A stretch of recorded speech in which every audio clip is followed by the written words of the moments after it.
Sports.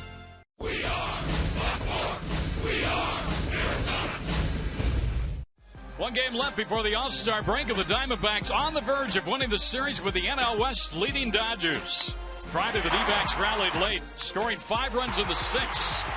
Last night, they scored 3 in the 5th, and a solo shot by Jason Kubel sealed the deal as the D-backs won their 2nd straight after being down early.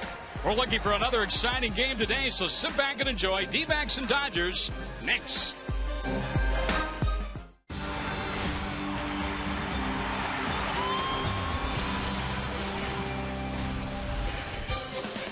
Sunday afternoon baseball featuring the Arizona Diamondbacks, presented by Sanderson Ford, and the Diamondbacks and Dodgers closing out the pre-All-Star game schedule here at Chase Field this afternoon. As we take a look at the National League standings, the Dodgers with a half-game lead over the Giants.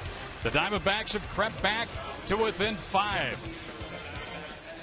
Hello again, everybody. I'm Greg Schulte. Always an honor to work with the Hall of Famer, Joe Garagiola, and an intriguing pitching matchup this afternoon. Joe, it's the rookie Trevor Bauer for the D-backs and the veteran lefty Chris Capuano going for the Dodgers. I think that's an interesting word, intriguing, because what you're looking at is a pitcher, a young rookie, who's going to be a thrower if you want to categorize it, and Capuano, who is a pitcher because he moves the ball in, out, and changes speeds. It's a big day for young Bauer, and he's going to have to really show what he's made of. For Trevor Bauer, it'll be his 3rd major league start. Chris Capuano, ironically, began his career as an Arizona Diamondback. A lot of years with Milwaukee, the Mets, and now, of course, pitching for the Los Angeles Dodgers. Diamondbacks baseball against the Dodgers. A little bit more on Trevor Bauer when we come back here. The finale before the break is coming up. Stay with us.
series. The Dodgers winning the opener. The Diamondbacks coming from behind 2-0 deficits both Friday and Saturday to win their ball games over the Dodgers. So this is a finale of the 4-game set. The Diamondbacks with a win here today could pull to within 4 games of Los Angeles in the Western Division standings at the All-Star break. Diamondbacks on the field along with some youngsters. Let's go to public address announcer Chuck Draco. Remove your hats. Please direct your attention to the field as we honor the United States of America and pay tribute to the men and women of our active duty and our veterans. The Arizona Diamondbacks and the Los Angeles Dodgers invite you to join in the singing of the Star-Spangled Banner, performed by 11-year-old Callie Young. Oh, say, can you see by the dawn's early light what so proudly we hailed at the twilight's last gleaming, whose broad stripes and bright stars through the perilous fight o'er the ramparts we watched were so gallantly streaming, and the rockets rang clear, the bombs bursting in air gave proof through the night that our flag was still there. Oh, say does that star-spangled banner yet wave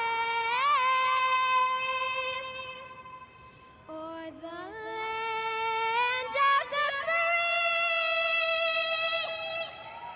and the home of the brave.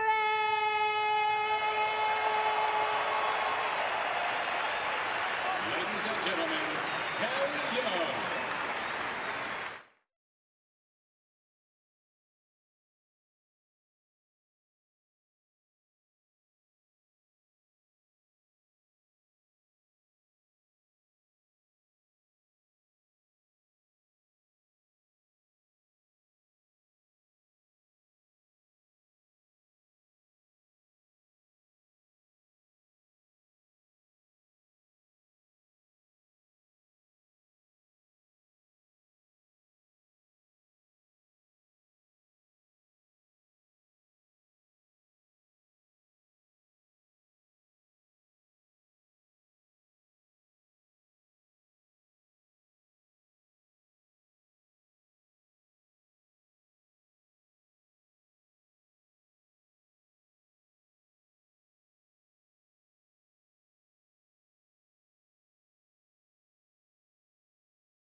Ball presented by Sanderson Ford.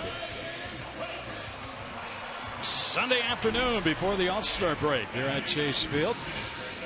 And the Diamondbacks and Dodgers ready to go. Nice crowd on hand here. The Diamondbacks have done very well in attendance through their first 43 home games of the season. There's Don Mattingly. And he's done quite a job skippering this Dodger ball club this year with all the injuries they've had to do. Let's take a look at their lineup. Tony Gwynn, Mark Ellis, Bobby Abreu, Juan Rivera is a cleanup hitter. Then it's Jerry Hairston, Elian Herrera, Luis Cruz, Matt Trainer, the catcher, and Chris Capuano, the southpaw, on the mound. And there is Trevor Bauer, Joe, and third big league start, looking for his first big league victory. I think this first pitch is going to be really important because he's known as pitching to the batter's weakness. No, he pitches to his strength, which is a fastball. So I think that Mr. Gwynn knows it. Bauer knows it. Let's see what happens. So settle on in. Here we go. Baseball underway in the desert. And a ball inside. We're underway. Fastball on the first pitch, and I'm sure that the Dodgers are going to be looking for that, and he can't start behind. He's got to throw first pitch strikes, and he knows it better than anybody. 244 average. There's a strike, says Jordan Baker, our home plate umpire. 1-1. Gwynn and Ellis and Abreu here on the top of the first for the Dodgers. Just a tad high right there. And that's the pitch he likes. It's the high fastball. Capuano, who is the opposing pitcher, he's quite a bit different. You'll see him. You can practically catch him with a Kleenex, for crying out loud. But he moves the ball around, in and out. That ball is hit sharply, but right at Goldschmidt. That's a good way to start the ball game. 1 out. Let's take a look at that Diamondback defense. We'll start in the outfield. And it'll be Kubel, Young, and Upton left to right. Infield third to first. Roberts at third today. Bloomquist at short. Hill and Goldschmidt on the right side. And Miguel Montero, who will celebrate birthday number 29 tomorrow, is catching Trevor Bauer. One away, and here comes Mark Ellis, their second baseman. So happy birthday a day early to Miggy.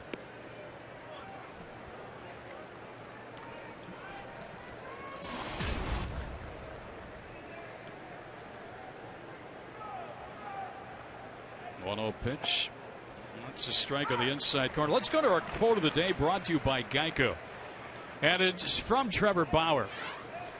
I don't try to throw to hitters' weaknesses. I throw to my strengths. My approach really hitter independent. Doesn't matter who's at the plate. I'm going to throw to my strengths. That's what you're talking about, Joe. Exactly. But he's going to find out in the big leagues if they have advanced scouts. They get all kinds of information.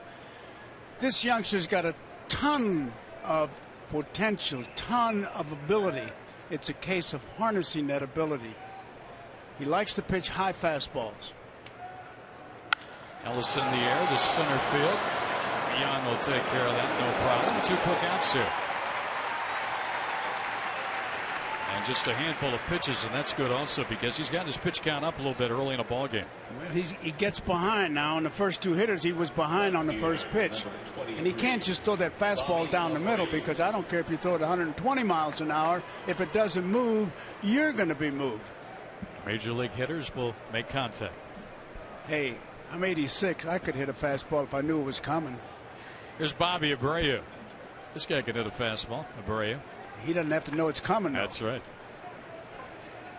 He's playing left field today, 272 average. And he'll look at a strike. So Bauer ahead of a hitter, 0-1. Bauer's starts came in Atlanta and here at home against San Diego.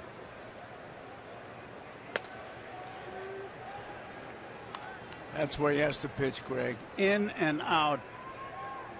High fastball if he has to, but I'm not a big believer in throwing high fastballs. Look at that one on the inside edge, and Abreu did not agree with the home plate umpire, Jordan Baker. Well, there are 3 strike zones. The umpires, the pitchers, and the hitters. And the only one that counts is Mr. Baker, the umpire. So Bauer moves ahead 1-2 on Bobby Abreu, and that ball into the dirt. Nice block there by Montero. That's the first curveball he's thrown, and that's good because his best pitch, number 1 pitch is the fastball. Number 2 pitch would be the curveball, and then his change of pace, which I haven't seen yet. Third time that Montero and Bauer have worked together.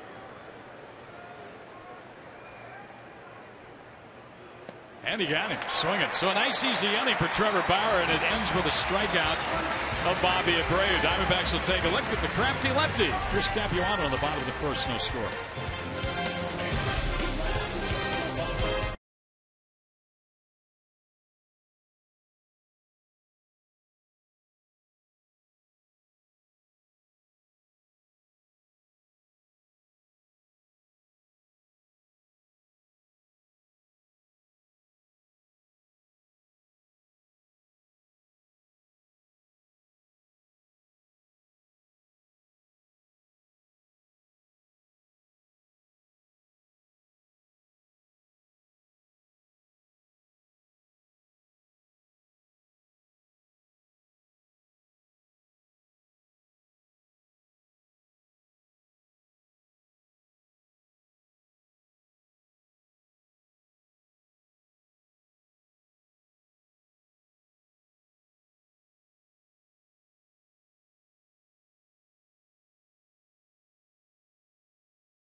Chris Capuano, and there is Gibby.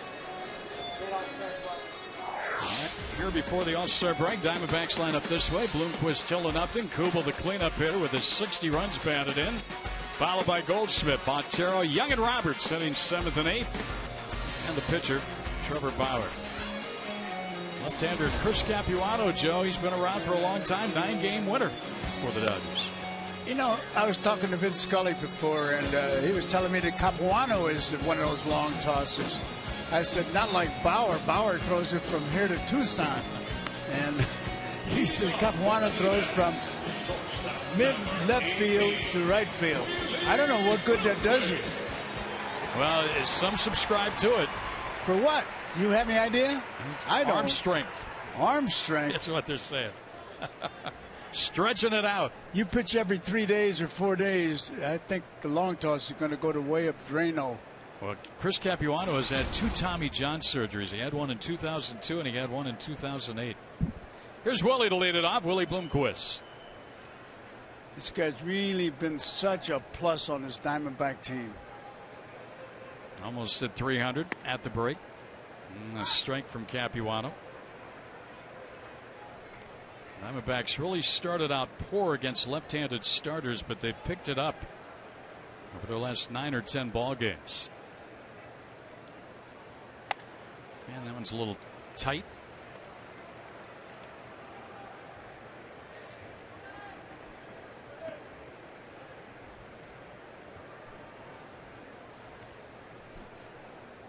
Here's the 1-1 pitch to Willie. Inside. Well, let's get our keys of the game, Joe. Brought to you by Kia Motors. What have you got for us today? One key or a couple of keys or what? Just one key. Patience. That's all. Be patient.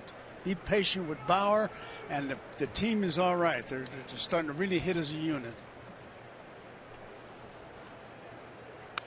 And Willie floats that one foul. 2 balls, 2 strikes. The amazing thing about Willie Bloomquist, I saw him in the clubhouse and I said, you are really having a big year. A big year.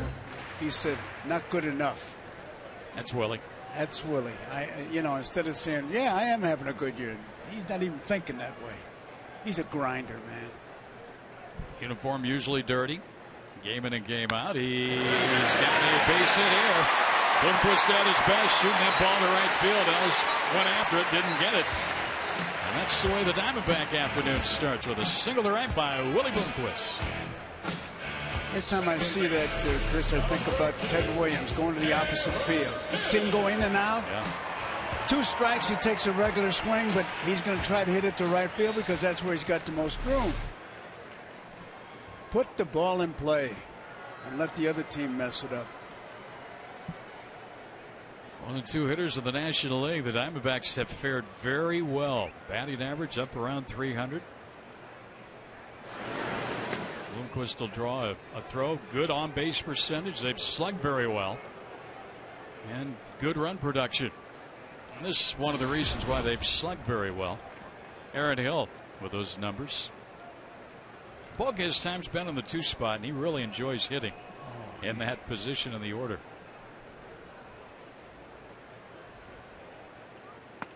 Outside, Joe, I know you enjoyed watching Aaron Hill achieve something that had not been achieved since 1931 when Babe Herman hit a couple of cycles, and this young man did it in the span of 11 days. That's a career for me, man. A career. 1 ball, no strikes. Capuano's always had a good pickoff move.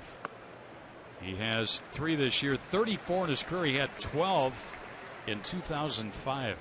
So you have to kind of play close to the vest over there at first. Bloomquist is looking for some help. He wants to run. His feet are itching. You can see it. Not a lot of success though for Willie on the base paths this year. Passes? That's an audition. Throw over. You won't hear that expression again today, folks. Willie's had 6 stolen bases. You can see he's been caught 8 times.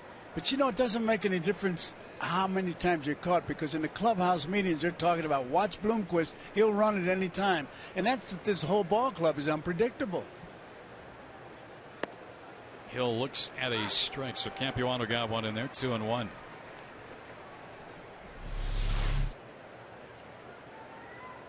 down at the end of the zone. That was a generous call. Hill has had a dynamite first half of the season. You could really argue the point about being an all-star. Yes, you could. And Kubel, too. Yeah. Neither was selected with some of the replacements. Here's Jason. 60 runs batted in going into today's game. He's a quiet guy, too, isn't he? He's been smiling a little bit more of late. He's very friendly. Yeah. Just doesn't tell his face a lot that he's smiling.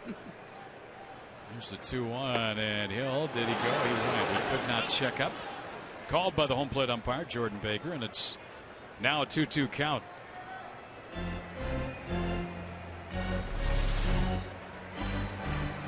Yep. I'm afraid he got caught. He knew it. He knew it. Didn't complain. Bloomquist started this inning with a single to right. And Hill, a high fly ball to left. Very game center. And one away. Well, we mentioned talking about Aaron Hill and Jason Kubel. You could sure state your case for these two being all-stars. Oh, no question. I mean, look at 5'10" slugging first, doubles tied for second. Kubel, I cannot believe, not only is he using the bat so well, defensively throwing people out. I talked to him about that throw he made last night, which was sensational because there was a little move that he made there that he's learned since he came over in the trade. And he's been everything and more I think the Diamondbacks wanted when they signed him. Kevin Towers, strike one here to Justin Upton. Usually you catch the ball, but I'm watching it on TV, he caught it on his throwing side and didn't have to really move the glove, just take the ball and throw it. And I said, were you doing that in Minnesota? He said, no, when I got here, they made us do it, and it paid off. And another guy who's taking advantage of that is Chris Young. Fly ball goes up, he gets 3 feet behind it and runs up and gets the momentum. It's a ball low and into Justin Upton. Well, I know Justin is going to take the All-Star break here and then come out and hope the second half is terrific for him. It's been a struggle in the first half. But he hasn't given up, and I tell you, he's a bear-down kid, he's a good kid, and he's going to be a star. Average under 278, 7 home runs, 36 driven in. The extra base hits are way down this year. He's sitting on a 1-1 count. Watching Bloomquist over at first. A lot of times when Capuano's coming to the plate, Willie is kind of leaning back toward first, so he still has not read that move of Capuano. Not only that, he wants to have Upton use that bat. No sense running yourself out of an inning.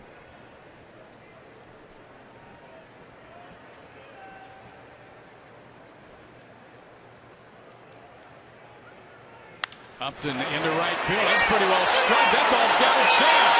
This ball is off the fence. Bloomquist turning third. Now the ball is booted in right field. They will hold Upton at third. He's got in trouble. The Diamondbacks have a 1-0 lead. He almost got it out into the Dodger bullpen in right. That's 2 triples for Justin in the last 3 ball games now. That's a lot of power to the opposite field. I tell you, just my own observations watching him from the stands, Greg. He was sweeping at the ball. We talked about a little bit in the batting cage today, and now he is really swinging the bat. He's got so much power, even to the opposite field. Herrera whipped on that as he came up to get it back in. So 1-0 Diamondbacks on the RBI by Upton, and now here's Kubel. And a ground ball to first. Upton, that's a foul ball, hit off the foot of Kubel. So Upton will return to third base. Well, he started it. He has scored. Now Upton at third base with only 1 man out for Kubel. And just doesn't happen. You work at it. Kubel, Young, Upton were all in the batting cage before the game.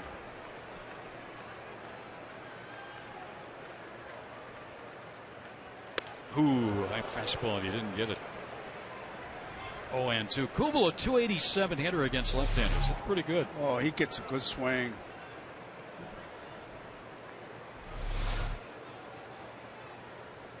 Well, this is a big at-bat right here. The Dodgers are conceding the run. They've got the infield back up the middle.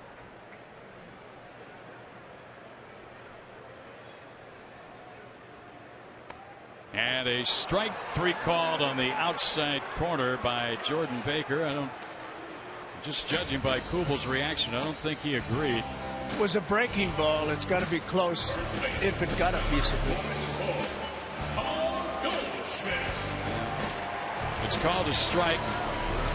So Kubel out number 2, and a big strikeout for Capuano. And now here's Goldschmidt with that runner at third, 2 down.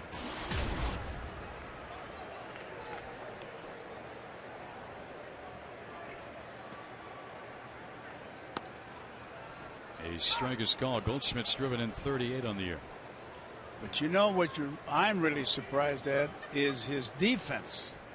I mean, he's not afraid to make the 3-6-3 for a right-handed thrower. That's a tough play. And he makes it look easy. Makes it look easy. He really does. The pitch will miss outside. Matt Trainer is Capuano's catcher today. A.J. Ellis had caught the first 3.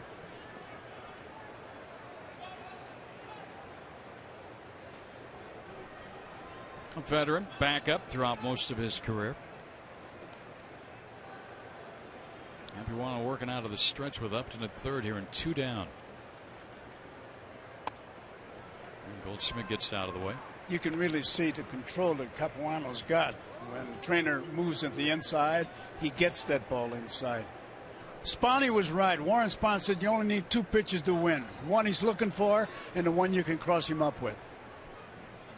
Shot to center field. Back on it goes Gwynn over his head. And bounces into the pool area. Ground pull double. RBI Goldschmidt, and 2-0 Diamondbacks have jumped on top. Another home run away from it for the cycle in the inning now. They've got the single, the double, and the triple.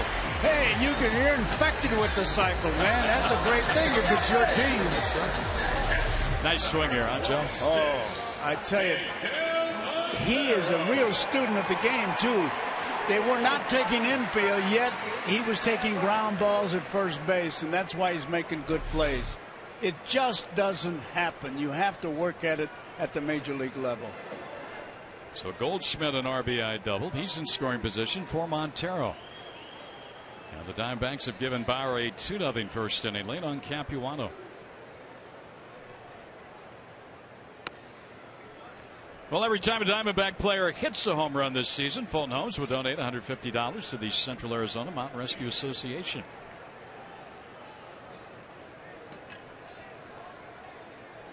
Montero's driven in 43 runs. 8 home runs on the season. 2-0. You know, Montero is really special because when you look at a catcher, it's really how he calls the game, how he blocks the ball, how he throws people out at the bases. Hitting is about 5th on the list, and he's up there. Yeah, he gives the Diamondbacks a lot of production. He sure does. And he has improved so much defensively since coming up in 2006. That ball's low, 3-0. And Trainer will go to the mound and visit with Capuano. But we've watched his development, Joe, and now he's one of the better throwing catchers in the game. No question about it. Pitchers seem to like throwing to him. And that fella's been a big help to him. Henry Blanco. The father figure. I think he's sitting on a 3-0 count. He'll be green lighted if he's got one to his liking here. Well, he took a whack at it, but he fouls it back. I have to laugh because I've never seen guys hit 3-0 as much as they do on this Diamondback team. I mean, I think there are 2 vendors that are selling beer that would hit 3-0. Well, they have done very well swinging at 3-0 pitches last year, this year.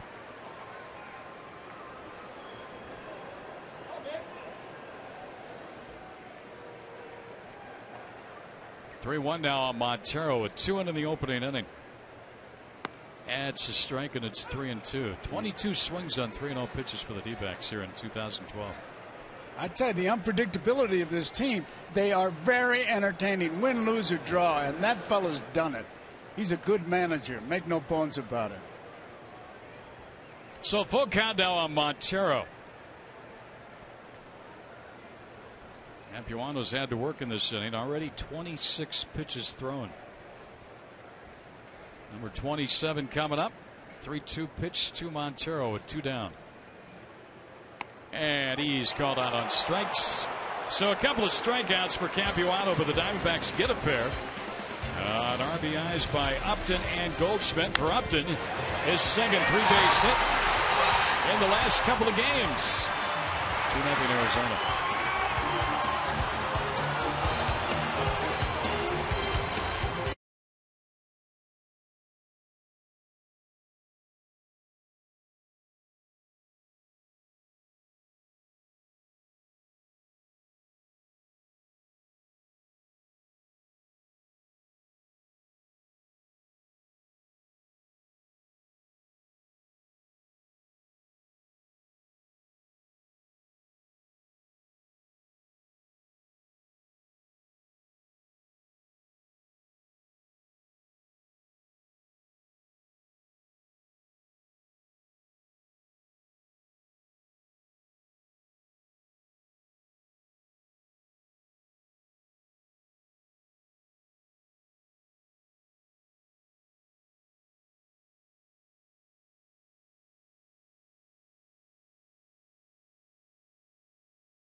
D-backs leading the Dodgers here in the top of the second inning by a score of 2-0.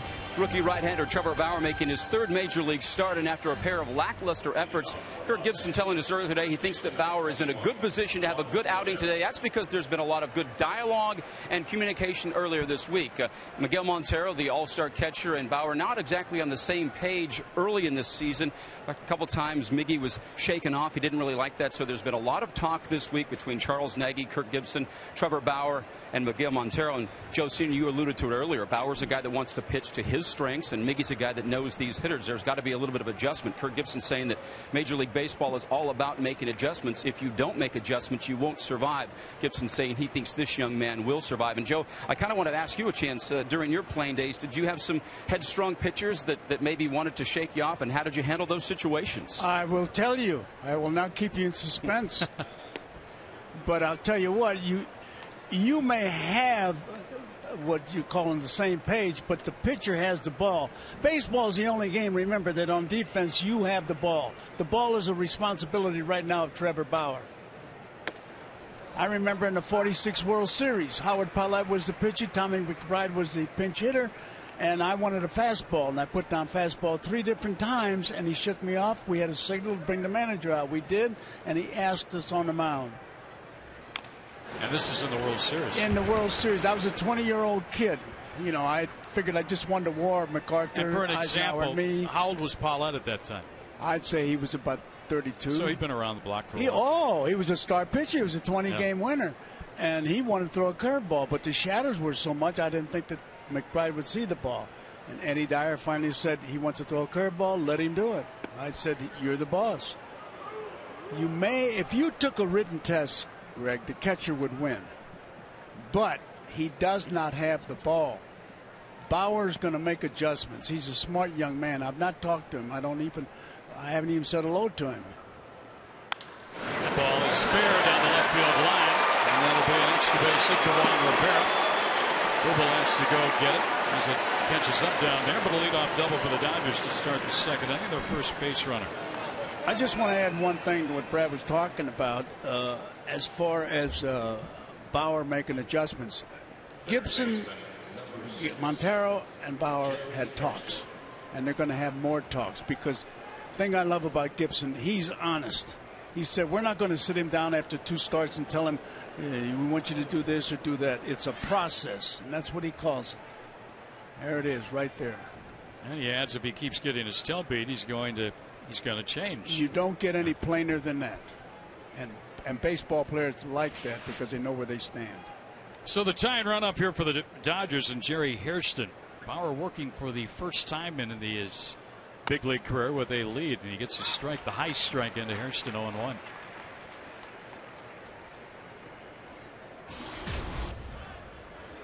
Hairston this series, 3 hits, one of those being a home run. That was last night, a 2-run shot in the first inning. He hit it off Trevor Cahill. That was his curveball. See, that's the thing. He's not getting his curveball over. He's relying on his fastball, and you know the Dodgers know that. So he's fighting that. It's a learning process. Gibson's right.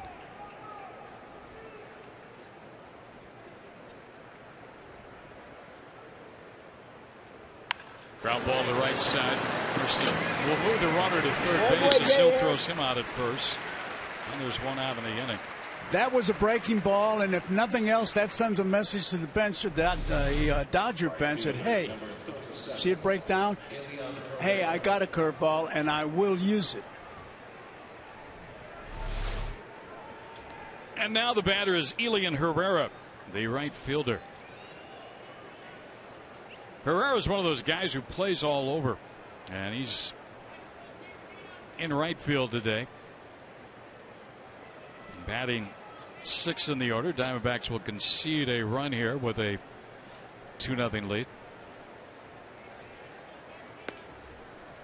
And a strike. Well, Bauer could use a strikeout or maybe a comebacker, and he was quite a strikeout pitcher during his collegiate days and in the minor leagues. He's throwing a fastball on the first pitch every hitter.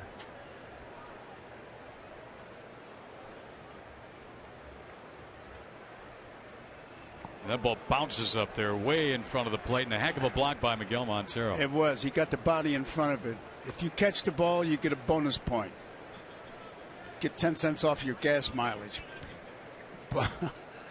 But I'll tell you, the first pitch strike, a fastball. That was a curveball. That's the message. 6 batters faced. First pitch strikes 3, so he's 50-50. Way outside. Well, the notoriety of Trevor Bauer, the first to make it from the draft class of 2011 to the big leagues, and all the hype. And when he's on the mound, the opposition takes notice. And you just look down to that Dodger dugout, and they're to a man up watching him and what he's doing out there on the mound. See if they can pick up anything. That's fouled out of play. And I'm not even talking about all the hitters. You got the pitchers out there watching him also. When's the last time you saw a group of players, I don't care if they're Dodgers or whoever, grouped like that to watch a pitcher? There's Don Mattingly, the manager. Look at him. They're watching this youngster, and I tell you, he's got a tremendous amount of pressure. He's going to win in the big leagues, no question about it. He's got a wheelbarrow full of talent. 2-2 on Herrera. Good curveball. Good curveball. I'd love to see that. You always have a first pitch, a second pitch, and a third pitch. Watch it break down. Doom. Now they can't be so sure they're going to get a fastball.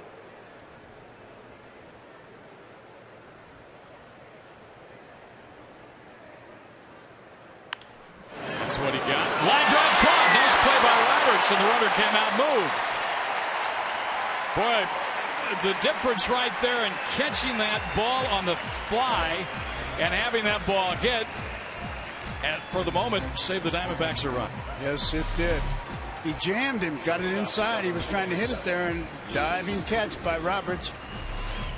That uniform has been clean for an inning, so he had to get it dirty. And now the rookie right-hander has got a chance to get out of this inning if he can retire Luis Cruz. What is he, 21 years old? UCLA. Oh, man. Ought to be 21 again. You. You're still under warranty, for crying out loud. There's a ball up high. 1-0. So that leadoff double, that runner at third now with 2 out of the inning. Cruz has had a good series. He's got a lot of poise on the mound, too. You saw him take that deep breath. He wasn't comfortable with himself. Off the mound he goes. Montero thought he had a strike. He was ready to throw it back, just kind of hesitated momentarily. And the count's 2-0. He's not a bad umpire, Montero. He umpires a lot back there.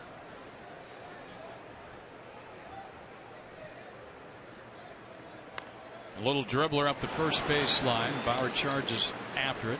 It stays foul. Another breaking ball. It's been pretty effective here. Getting some awkward looking swings. Right off the very end of the bat right there. You got to like this kid a lot. It's a big game for him. Remember, 21 years old. Oh, brother. That was a great year, 47. And now he's run it to 3-1.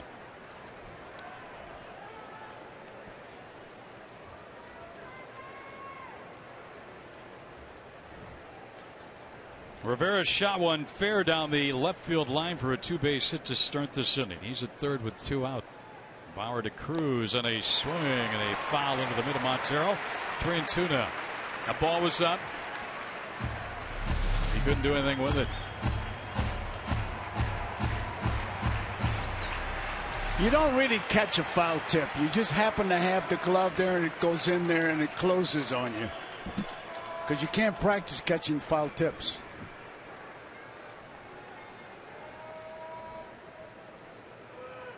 Bounces, and that's a walk. So the Dodgers inning will continue, and the runners will be at first and third. You know, practicing catching foul tips, Greg, is like testing the batting helmet. We had guys on the Pittsburgh club. We hoped they would do commercials with it, knowing that they'd have to get beaten to prove if it was any good.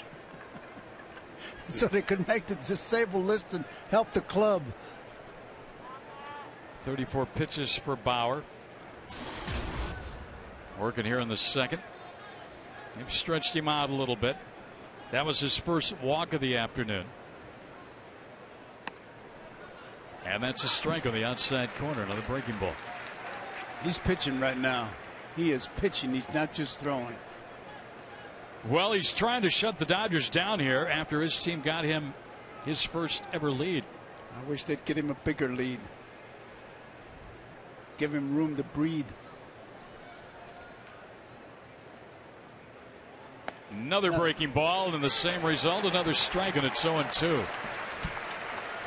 Now with 2 strikes, he got this curveball a little high and he let it go by, and we thank him for that. But he can throw that fastball now. If he misses, so what? It's 1 ball, 2 strikes. Rivera doubled. He's at third base. Cruz walked. He's at first. Crowd into it here, along with Bauer. Fastball, strike 3 call, got him. Well, the 2 breaking pitches set up the fastball right on the outside corner, and he gets out of it without any runs. D-backs on top, 2-0.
in part by Gila River. Gila River Casinos, proud partner of the Arizona Diamondbacks.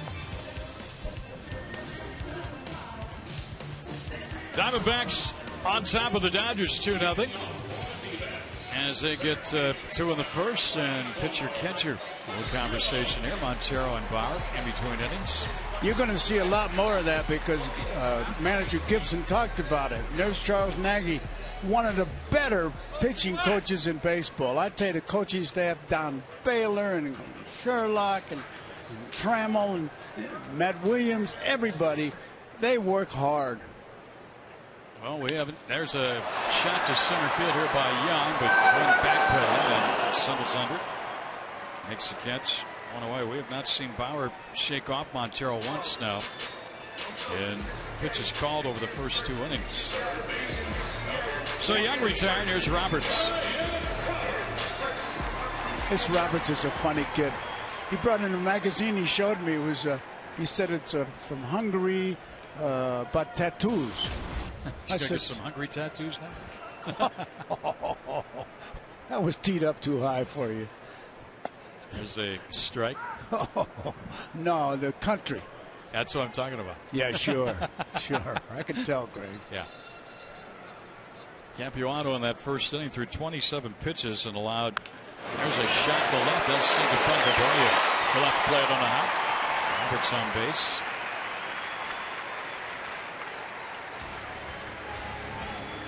Diamondbacks' 4th hit, and 8 batters faced by Capuano. Joe, this is a very important ball game for the Arizona Diamondbacks as we approach the All-Star break. They win. They're a game below 500. You always have to get to 500, then start thinking about things. But where they were just a few days ago, where they could have been, had this been a bad series against the Dodgers, and they've picked themselves up off the mat. And nobody feels it worse than Kevin Towers, who you're seeing on the screen right now. You're absolutely right. This is an important game. I think it's the most important game of the season for a lot of reasons. The team is playing better. You got a lot of guys really getting the job done. Bloomquist, Hill, Upton, Kubel, Goldschmidt, Montero, Roberts, Young is starting to hit that ball. And Gibby will not panic. I tell you, he's won me over. 1 ball, no strikes. Bauer up there to bunt. And he gets it down. It's a good. Trainer won't play it first. Throws to Ellis covering. Sacrifice is good. So Bauer has his first big league sacrifice bunt. Moving Roberts into scoring position where Willie Bloomquist will have a chance now to get him home. And Willie will take about 5 or 10 minutes to get up to the batter's box to give Bauer a chance to get back to the dugout. Nice execution by Bauer. Getting the bunt down. Look at Goldschmidt. You see him right behind the manager because he always has questions that he wants to ask coaches or managers. Well, he's got a lot of right answers. I guarantee you that. Bloomquist single to right first time up. Roberts runs well. See if the Diamondbacks can play another run here and expand on this 2-0 lead. Ground ball hit sharply, but right at short to Cruz. No runs, he had a man left after 2. D-backs lead the Dodgers 2-0.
At local retailers, text road trip to the Miller Taste Team at 620-620 for your chance to win one of 3 interdivision rival flyweight trips this summer.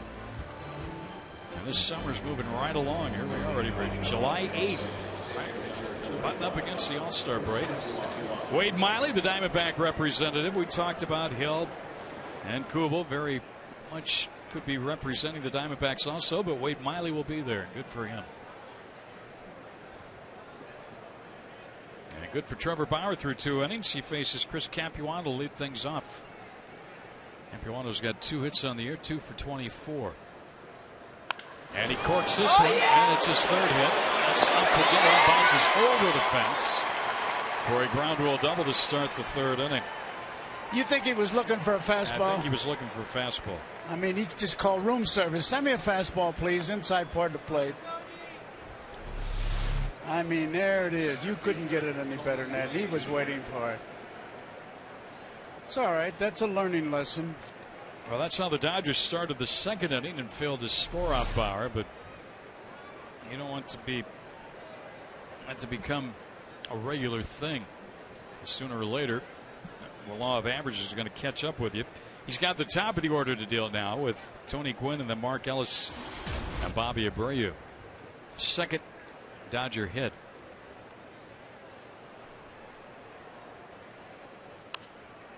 Gwynn takes a big swing and fouls it back. That's about where you sit up there, Joe, where that foul ball just landed. Yeah, I'd be ducking it too. Tell you that. And the fans would be all over me. Why didn't you try to catch it? I said, you never saw me play, or you wouldn't ask that dumb question.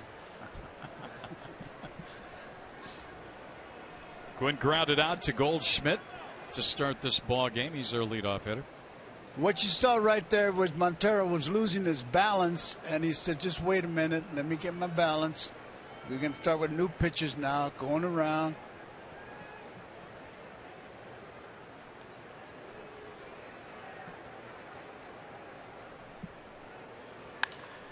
Slicing down the left field line. Gwynn's not leaving the batter's box, so you know it's going foul, and it did.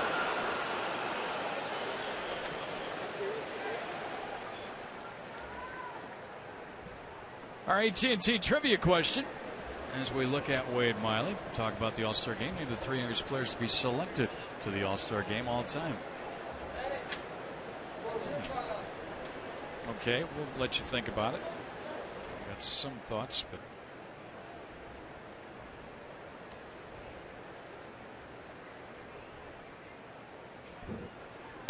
it's high to Gwynn. Real high. I never worried about the All-Star game, Greg, in case you're wondering. You look at me like, were you one of them? No. All-Star game simply meant every year, same thing. 3 off days.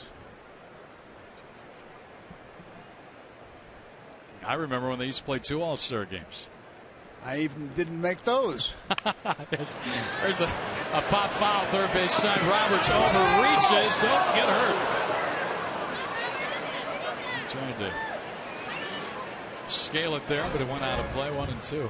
Listen, I got a statistic that I want Kurt, and I get to it. I need some time, though, because you know how I am about statistics. I believe that guy who said the statistics are like a lamppost to a drunk, something to lean on.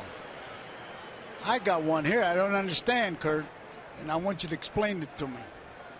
All right. Capuano at 2nd here. Now Gwynn calls time. Next foul ball, Greg, I'm coming in. All right. I got this. I'll lay out for you. Hot news.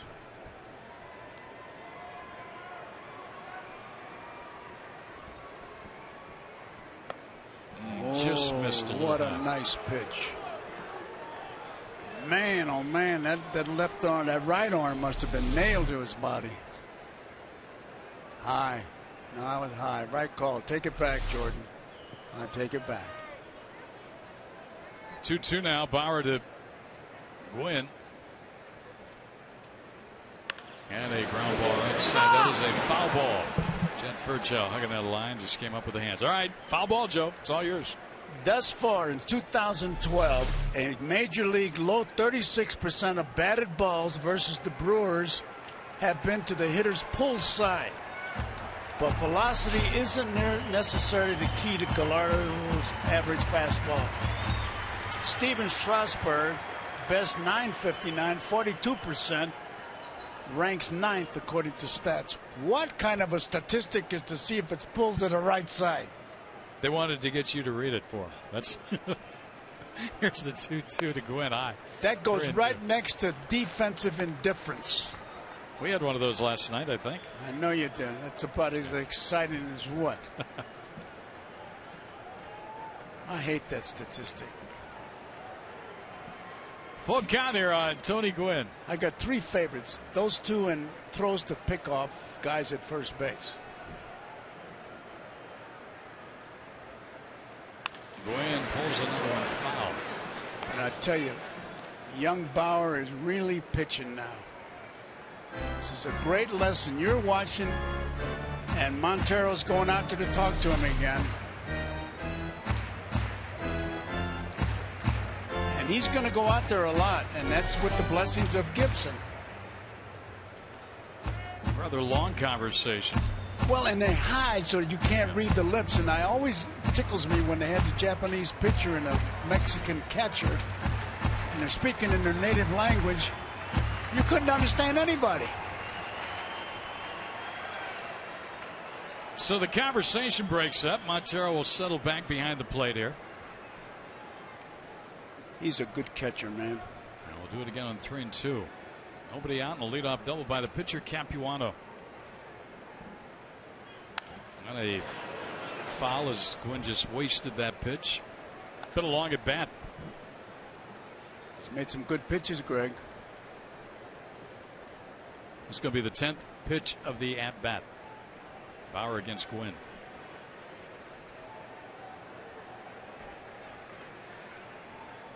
That's a study of concentration right there.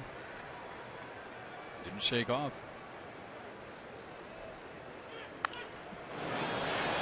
Looks like Montero wanted it inside and it came back out over the plate a little bit. His ball's alive. It'll move on him without him really knowing it.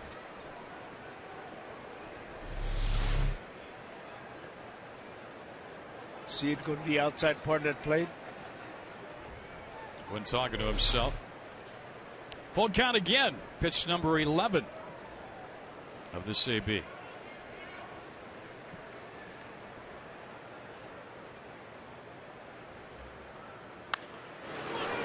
Shallow left center. Kubel coming on. He'll get there. No advancement. So Bauer won that battle with Gwynn. I usually say that the longer the at-bat goes, the advantage goes to the hitter, but Bauer ended up winning it. One away. I tell you what, he's in control of himself out there. I mean by that, he takes that deep breath. He knows what he wants to throw, and Montero's out there again, and they're going to make sure that this same page thing, it just doesn't work. The pitcher has to throw the pitch that he has the most confidence in. And this young man knows what he wants to do. This will be the 50th pitch delivered by Bauer. He threw 13 in the first inning. They stretched him out a bit in the second. We just saw Gwynn with an 11 pitch at bat here in the third. Capuano hit the first pitch of the inning for a double. There's a strike to Ellis, who fly to center first time up. And that fastball we had been seeing quite often on first pitch is now kind of hit and miss. Start him off for the breaking ball.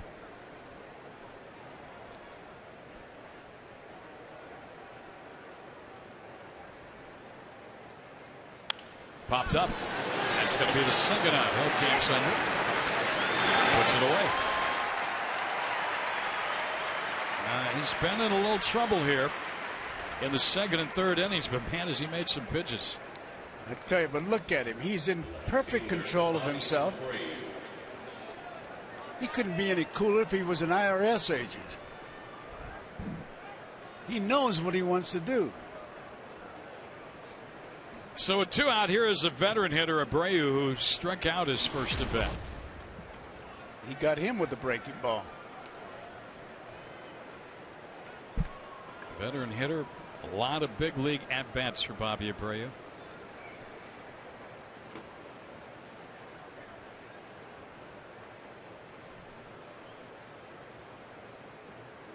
Swing and a miss. Strike one. Down. That ball was down like a splitter. Watch it. Montero only had to move that glove about 4 inches. I think it's safe to say 8 first pitch strikes of the 12 he's faced. His command, the best we've seen in the 3 starts that he's made thus far. Trying to get through this 3rd inning without any damage after a leadoff double on the first pitch of the inning by Capuano, the pitcher. He's still at second base with 2 men out. And now Bauer steps off. Well, he steps out because Bauer was really bearing down on the sign, and sometimes you don't shake a catcher off, you just stare him down.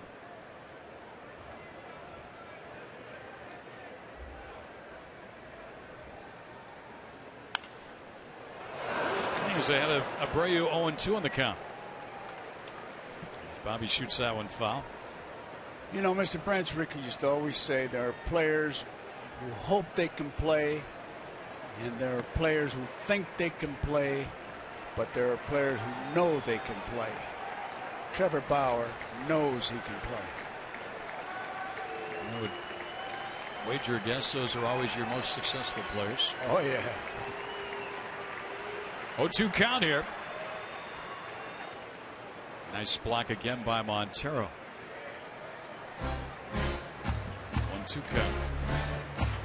I tell you, pitchers are very, very. Look at that ball breaking. Nice block by Montero.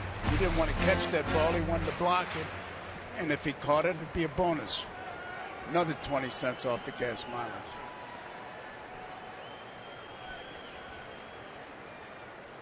Capuano's been out there a long time.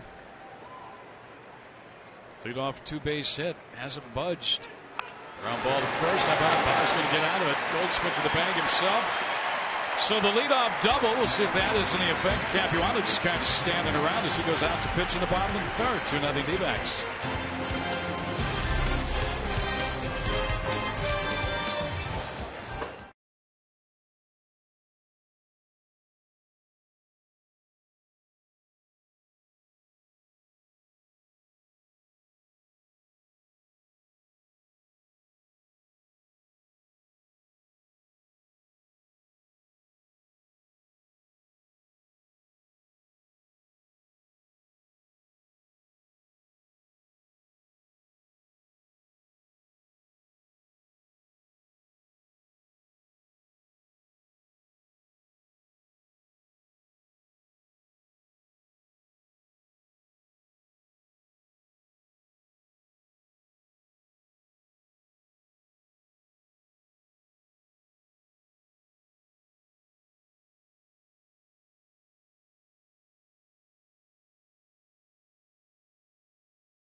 Ball brought to you in part by AT&T, the nation's largest 4G network. AT&T, rethink possible. Well, kids can get back to school in D-backs style with a new backpack. Bring the kids to the Diamondbacks Mets game Sunday, July 29th. And they'll take home a back-to-school backpack courtesy of Cox Communications. Call 602-514-8400 or visit dbacks.com/tickets. Get to July here and you start talking about kids going back to school. Now with year-round school, they go a little earlier, Joe, and stay a little later sometimes.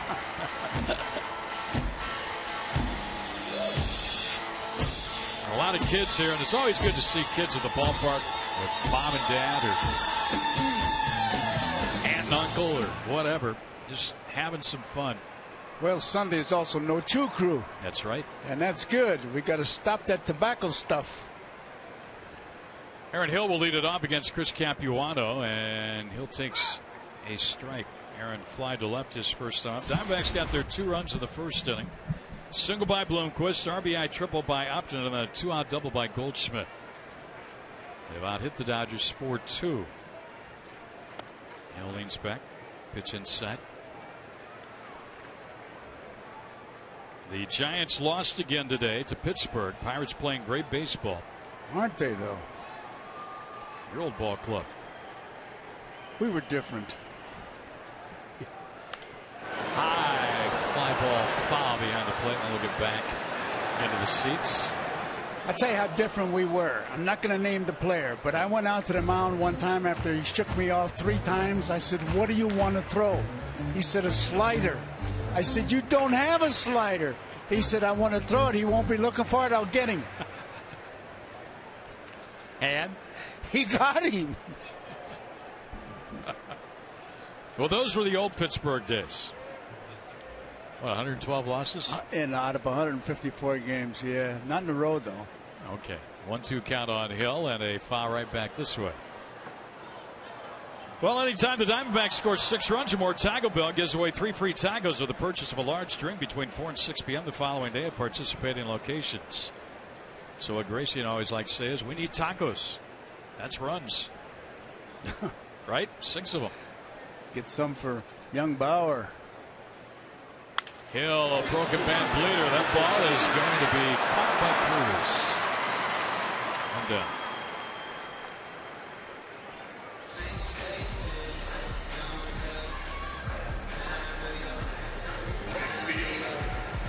Now Upton, who had a triple, an RBI triple, and scored a run in the first inning. So a triple in the ball game today for Upton. He had a double and a run scored last night. He had a triple and a walk in the ball game on Friday. Had 2 hits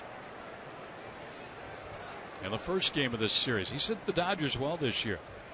And he scorches one here. Look at that guy. Jerry Hairston in third. And he throws him out. Man, go buy a lottery ticket, Jerry. Whoa, that was one of those that you put the glove down and hope that you make the play. Watch this. Big league play. Whoa. Nice handwork there, huh? Make a great pickpocket. 2 outs in the inning now for Kubel. Mason took a called 3rd strike his first time up. And he takes a strike here. Kubel, just to show you how effective, he's only had 4 hits on this homestand. He's had 20 at bats, but he's got a double, 3 home runs. So all of his hits have been extra base hits, and he's driven in 9. So that's making the most of what you get with the hit column, huh? Oh, man. 9 RBIs. That'd be a good week. And he's had a good solid 2 months. That's into right. Has it. Diamondbacks put away an order in the 3rd. First 1-2-3 inning for Capuano, but after 3, D-backs on top 2-0.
games and fun times out at the Ramtrucks.tv pool.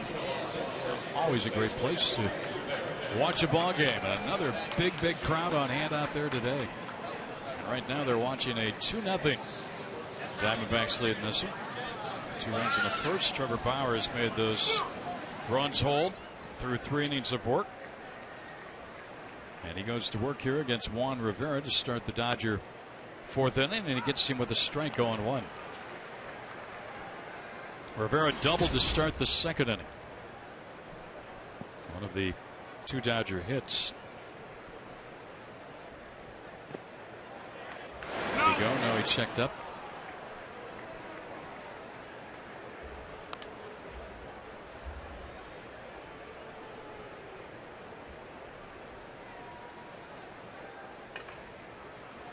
Rivera, Hairston, and Herrera in the inning. A swing and a miss. He's mixed and matched pretty well here today, Bauer, in his 3rd big league start. He really has.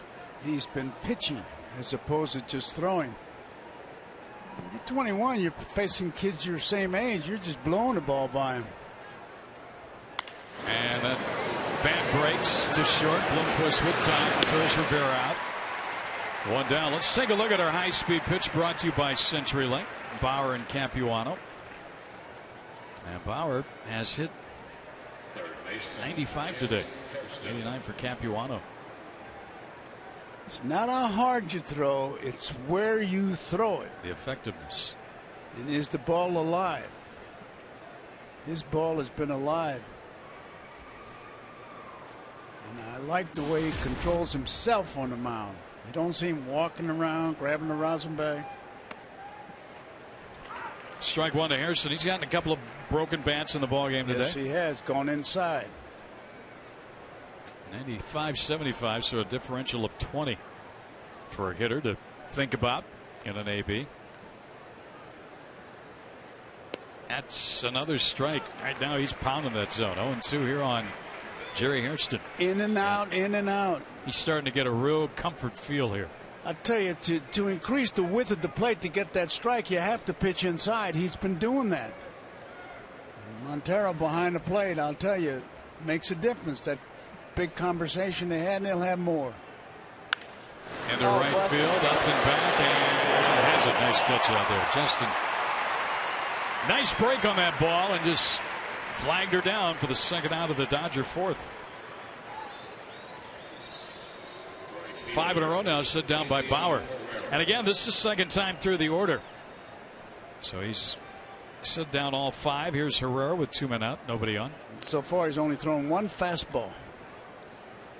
Tell you can see the difference in this ball club. Tell you, when it's going well, it's tailwind. 11-15 first pitch strikes now in this ball game for Trevor Bauer. And this club has gone through a little bad streak there. It's been tough. It's all headwind. You like that tailwind. Oh, I like the way he's pitching. He slipped her a little something there. He did a little landscape out in front of the mound area. Came down a little awkward after that last pitch.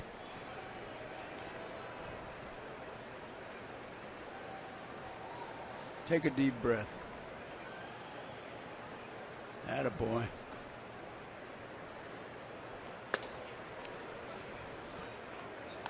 And he's fallen behind Herrera. 2 balls and a strike.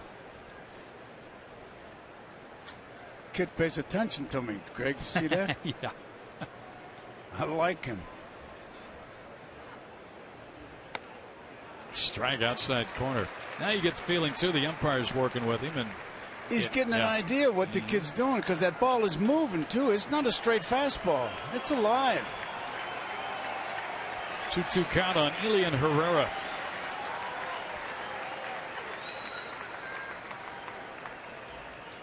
And now Bauer steps off. He stared him down. They'll start over again. It's okay.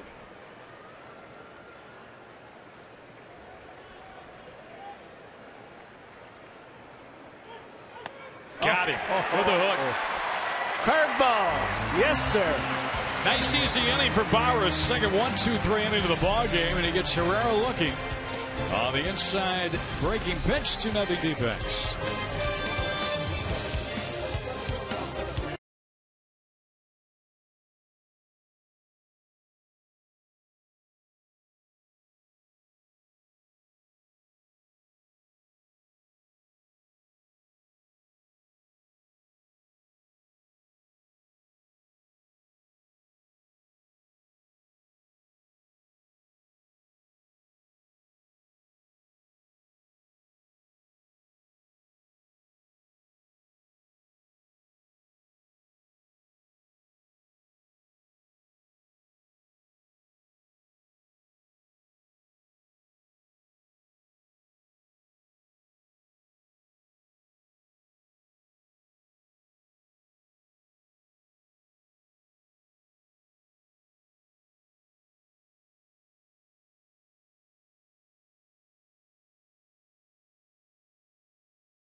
Ball brought to you in part by Chevrolet. Who's your everyday hero? Nominate an everyday hero at valleychevy.com or facebook.com/valleychevy. Driving in the desert right here into Chase Field, where fans have been very comfortable. Over 100 degrees outside, but 76 degrees indoors. Gotta love that. Gotta love it. It's right. You see some of those temperatures? Oh. St. Louis was Yeah. 109. Yeah.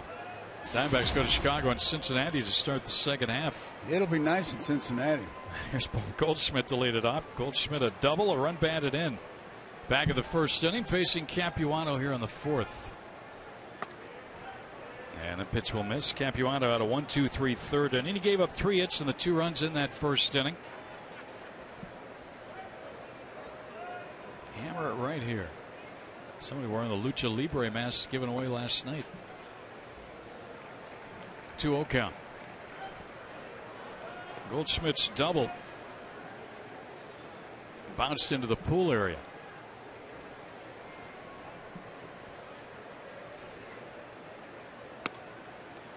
You know, he's got 25 doubles already at the break.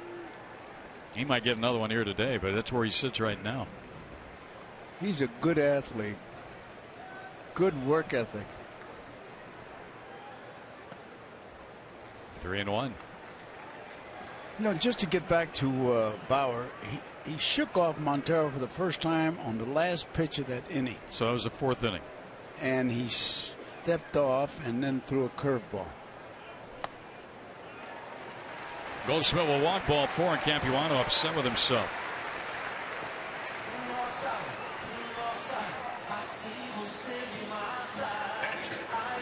And that'll bring up Montero.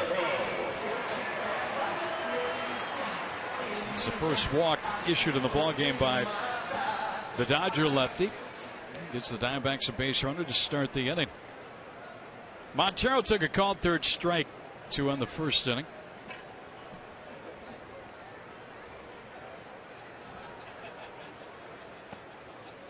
Outside ball 1.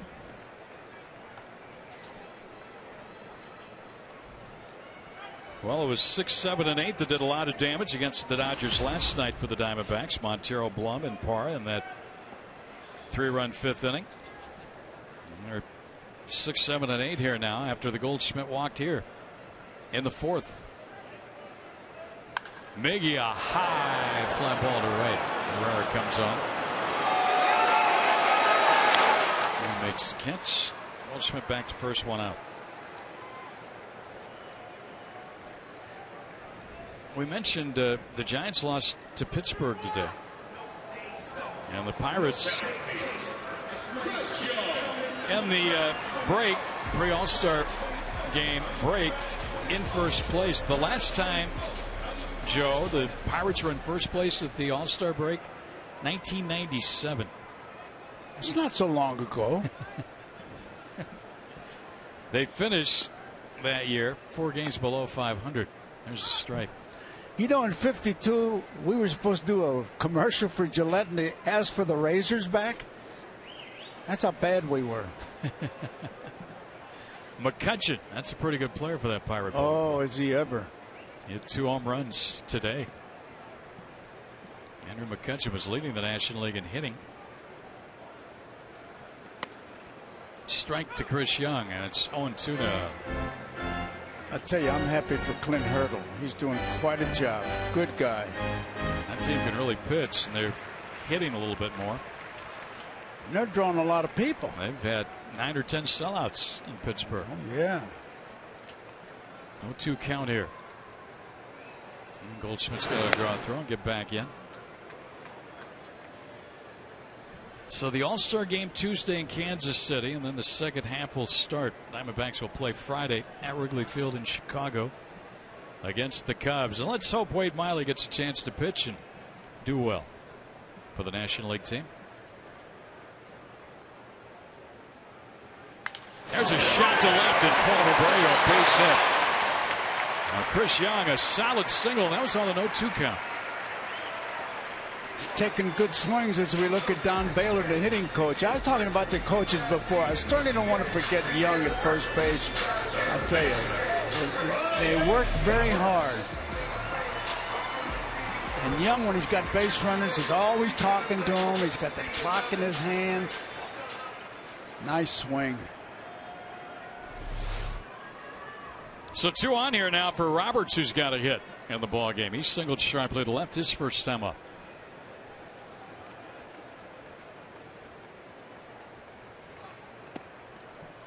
Low and inside, ball 1. He's got a lot of pixie in him. He just finished working out. He was sweating like he just finished a 100-mile dash run, and he comes over and he wants to hug me. I take it you backed away. Backed away. He's a battler, boy. He's a good player. Capuano's 1-0, and Roberts looks at the ball outside. Capuano, I think, thinks he's getting a little squeezed here. As he looked in, didn't get the strike call from Jordan Baker. 2-0 the count.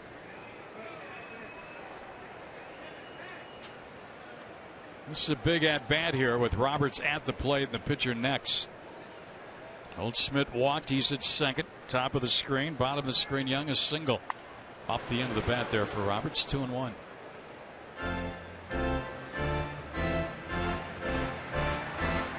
Takes a pretty good swing, Bauer does.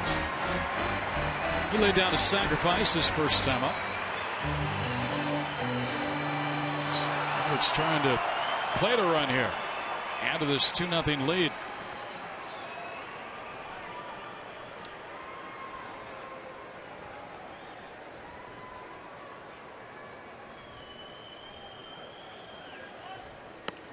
Three and 1.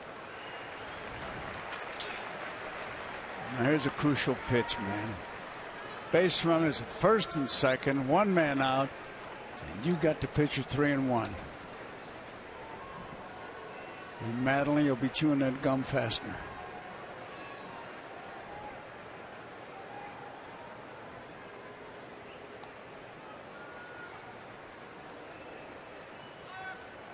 That's a strike. Ellis had broke for the bag at second, and that right side of the infield was vacant.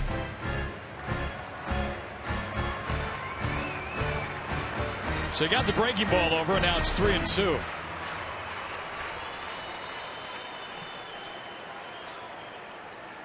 Average 41 strikeouts and 233 at bats. Young can get a pretty good lead. The runners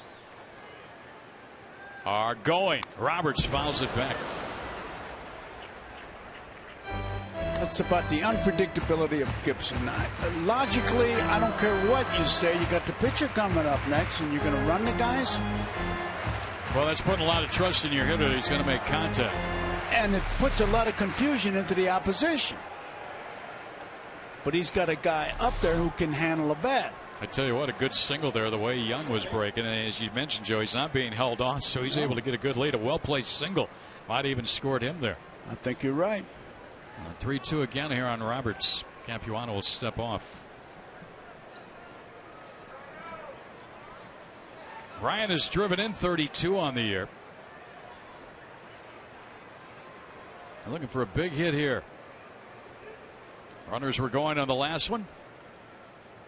They are not this time, and Roberts takes strike 3. He was heading to first base, but he's rung up. And the fans here, all the other umpires, seated at Chase Field, not agreeing with the call, and it's 2 outs.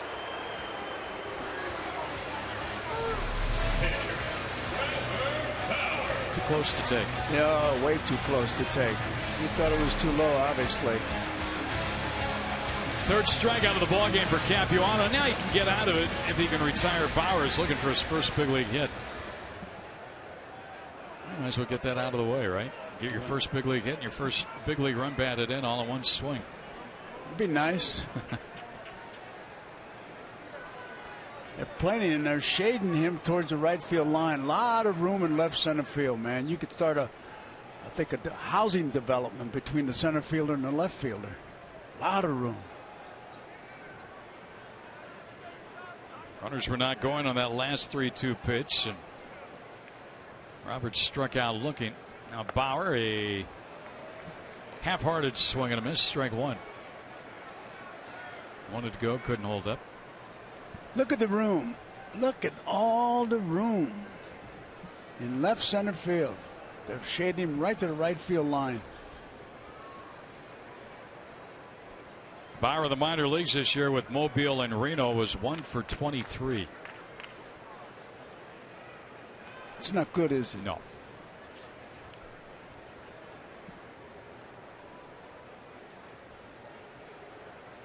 He fouled that one.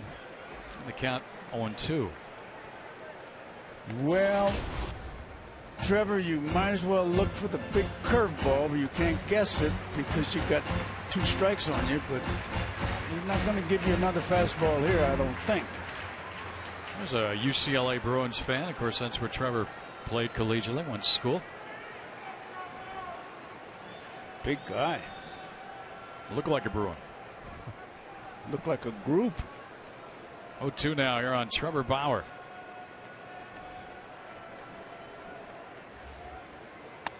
He went around, and that's a strikeout. This inning's over. Well, it started well with a walk. First single, 1 out, but the D-backs failed to score. Their lead still is 2-0.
Run and get home safe.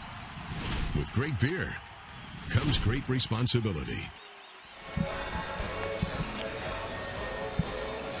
And welcome back to D-backs baseball. The D-backs leading the West leading Dodgers by a score of 2-0. As you might imagine, a lot of the D-backs, other than Wade Miley, making their plans for the All-Star break. A lot of guys sticking around here. Ian Kennedy going to spend some time with the family, his new family. But the reliever J.J. Putz, well, he's off to the beach in San Diego. Let's listen about his plans.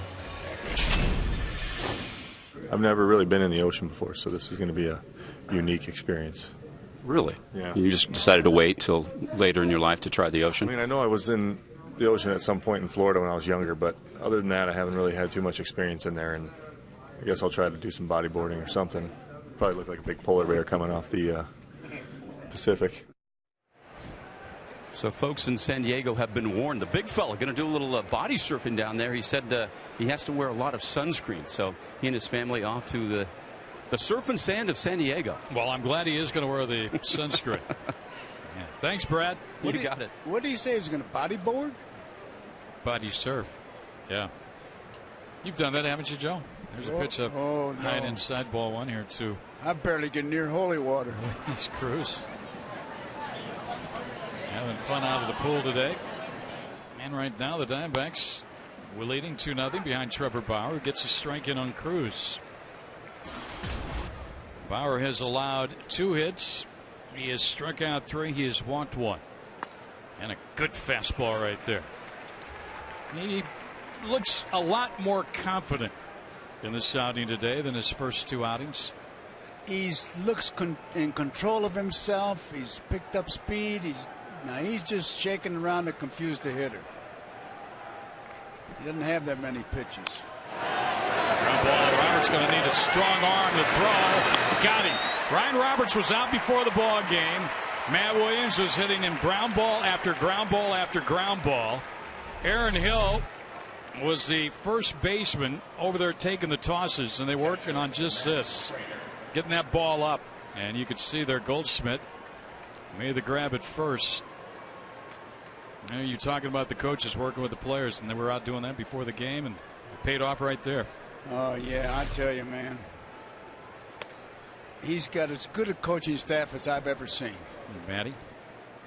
Work, and I tell you, Bloomquist and Roberts, brown baggers, boy, they load the wagon. They just come to work, grind it out.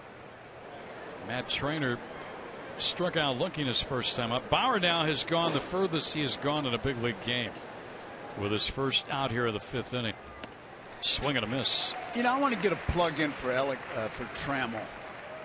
I was reading a clip when I was doing Game of the Week. Steve Boras said if he was making a documentary about how to play shortstop, he would be the man he would film. And we forget. He was a good one. Oh, he was. 1 and 2. They had a good double play combination over there. And Lou Whitaker all those years. Yeah. Tramp came up first. They played together in the minors. He came up briefly. And I can't remember who the shortstop was that got hurt for Detroit. He filled in. Ooh, he just missed it, Bauer. But Tramp came up, played the rest of the season. Then Whitaker joined him the next year. And they were together for all those years as Tigers. And Nagy, you hardly ever see him. He's like a silent man. But, boy, he knows the business. 2-time All-Star himself. And he coaches by watching tapes and all that. He doesn't want him to pitch like he pitched. Trainer just a bit high, perhaps 3-2.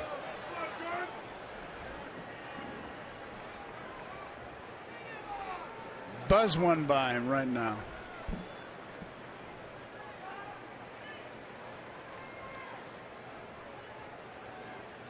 Got him.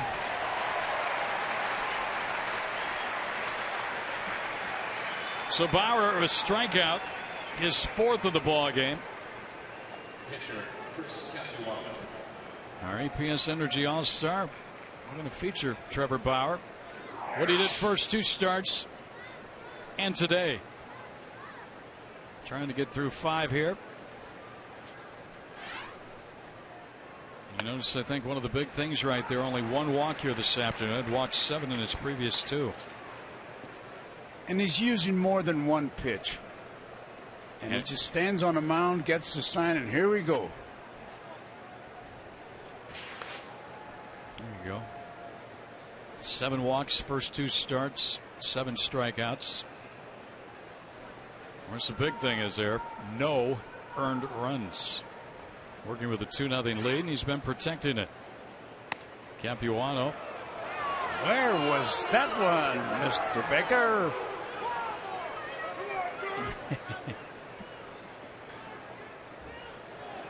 2-1 the count. Capuano down the first foul. Capuano first time up hit a fastball and doubled. First pitch. Yeah. And this time up, he didn't get a fastball. No, sir. 2-2. He might see Uncle Charlie make a visit. Crowd with Bauer here. Throw a curveball, see what happens. I bet he strikes him out.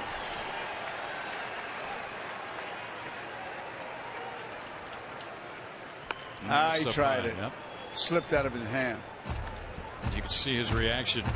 Yeah. Now he'll take a deep breath, get a signal, and throw a fastball right by him. We're seeing a little bit more shaking of the head. No. This time around. Decoy. You think? Sure. Got him swinging. So Capuano just breaks his bat at the plate. Second time the order through. Bauer retires all 9.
Don't miss the biggest event of the summer. It's baseball's greatest stars battling for home field advantage in the Fall Classic. The run to the World Series begins with the 2012 MLB All-Star Game Tuesday, 4:30 p.m. Pacific on Fox. And that leads us to our Nissan text poll question. Which league will win the All-Star Game? Will it be A, the National League, or B, the American? I think we'll get a National League reply on this one today, Joe. What do you think? I would think so. It's like some of the fans say to me, "Who are you rooting for?" Yeah. I said, "Well, I do Diamondback games, so I'm rooting for the Phillies." A lot of red on hand here today, but that's Diamondback red. That's right. Philly red. And it's top of the order. Willie Bloomquist. Diamondbacks would like to add another run or two here. They got 2 in the first off Capuano. He's had 1-1-2-3 inning. He's given up 5 hits. He's walked 1. He's struck out 4. Willie's got a hit, and he pops this one up. Shallow left, backing out Cruz, the shortstop. And 1 pitch, 1 out here. Well, Willie, his first time up, shot the ball through the right side of the infield. Now the last 2 times up, he's pulled it 1 to short. And now this pop up to the shortstop and shallow left. Here's Aaron Hill. Aaron 0 for 2 today. But what a first half he's had. And not only with the bat, he has made all the plays defensively in the field. And more. Yeah, he's been very solid. I played last night on a double play, barehanded. and then had to still find the bag and then make the throw. There's a strike. Stephen Drew started that one. There's Stephen with the cap. Kind of peeking behind Willie. All inside from Capuano, 2-1. I tell you, if you're a young pitcher watching this game, you're watching a pitcher like Bauer developing and really using the God-given gifts, and then Capuano, who really is a pitcher, spots. There's a foul back, and I can't think, Joe, that anything but a positive can come out of this for Trevor, especially if he continues on and has success.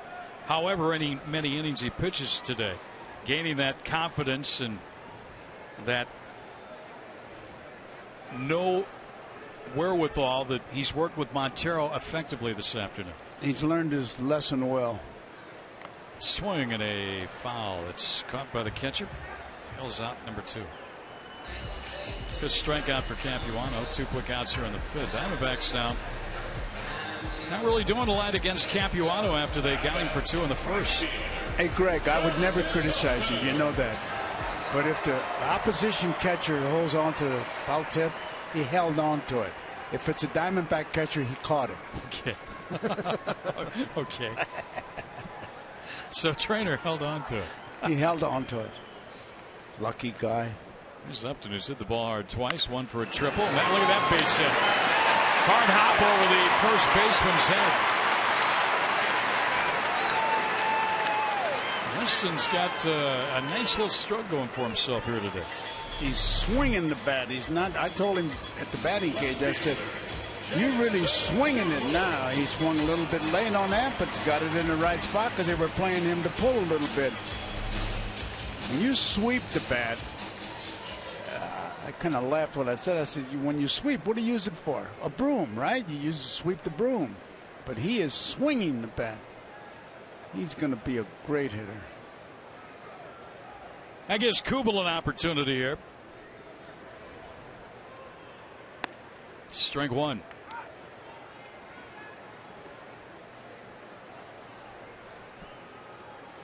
Kubel first time up, struck out looking. Fly to right field, 3rd inning. Upton over at first base. Hitting room on that right side with Rivera holding Upton at the bag.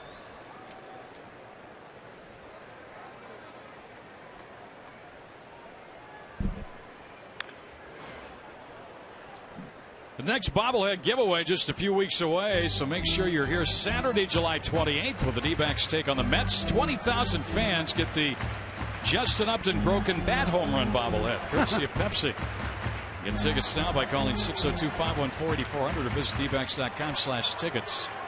The broken portion, the barrel of the bat, is on the lower area of the bobblehead, so you get the whole bat, but there's the throw over. Justin gets back. Upton, by the way, with his 2 hits here today. A 9-game hitting streak against the Dodgers this year. He's hit in all 9 games played. Came in hitting .355 against them. So he's liked hitting against Dodger pitching in 2012.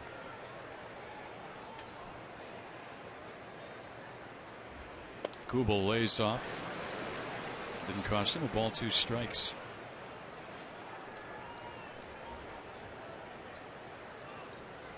Kubel's looking at Matt Williams. If you're wondering, there are 2 outs. He just wants to know if he's running, but it's hard to tell even for a player. Matt Williams gives the sign, but sometimes the players just get the green light from the time they get on base.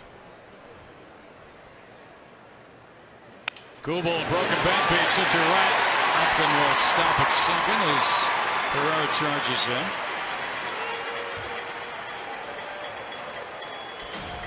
So a 2-out scoring chance here on that base hit by Kubel.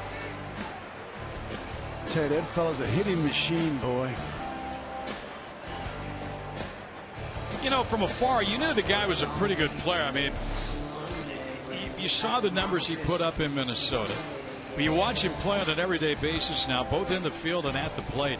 He sees a lot of pitches. He draws walks. He does strike out a lot. But, I mean, he's up around 300 with the batting average. And you just watch him produce, and you talk about a guy who just continues to knock in big runs. He's done that all first half. And add defense to that, Greg. You're absolutely right.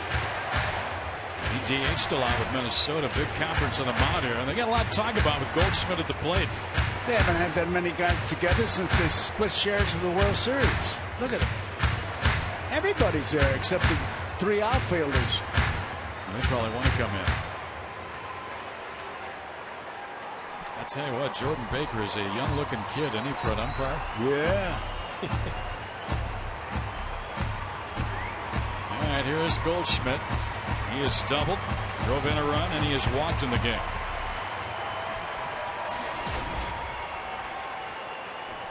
They were discussing how to pitch to Goldschmidt. He's gotten that reputation. Extra base hits, he can get them. He's just raked lefties this year to a tune of 386.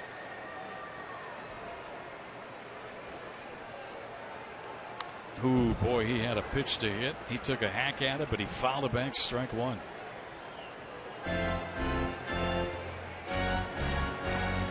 $39 RBIs for Goldschmidt. He'd like to get to 40 at the break. How about 42 at the break? We're going to get greedy. How about 43? Hit one in the seats.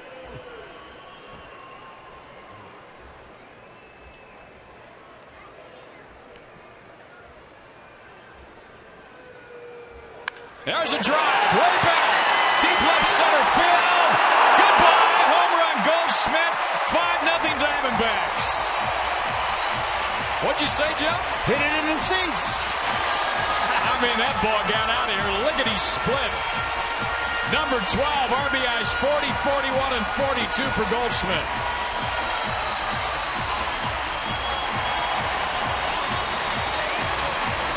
A Fulton home run. Another $150 going to Central Arizona Mountain Rescue Association. The first hit, kid.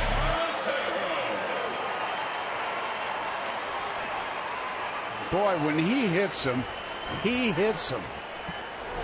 He knew that was gone. We want tacos. Well, they need one more run. We got a ways to go. Remember, it started with a 2-out hit by Upton. Kubel, a broken bat hit, then got Goldschmidt to the plate, and he delivered. There's a strike to Montero. And Goldschmidt now 4 runs batted into the ball game today, and a career high 4 runs batted in for Goldschmidt. Well, he's over 40 at the break. I wonder what they were talking about on the mound. Well, you know, Montero's 2 at bats. He had struck out looking at a fly ball to right.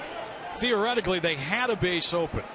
Third base. They, you know, pitch carefully to Goldschmidt. Well, pitch carefully to Goldschmidt. You get sluggers like that, they're in scoring position in the batter's box.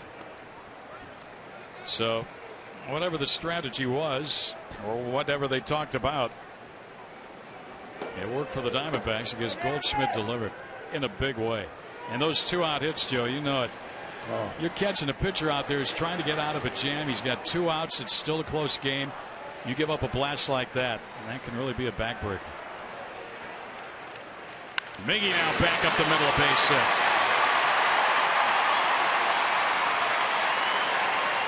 That's 4 hits in the inning, and all 4 with 2 out.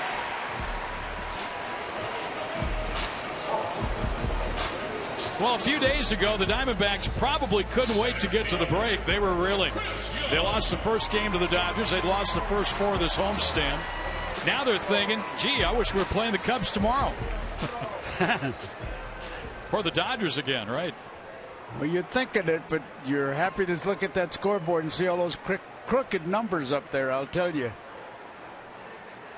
Well, that was big for Bauer, too, getting him the extra runs to work with. Here's Young now. He takes the strike. Chris has flied pretty deep to center, and he is singled sharply to left. A big 3 spot on the board here. That's given that young man a 5-0 lead. He's still a study of concentration there, isn't he? He's not giving up anything. 1 ball, 1 strike.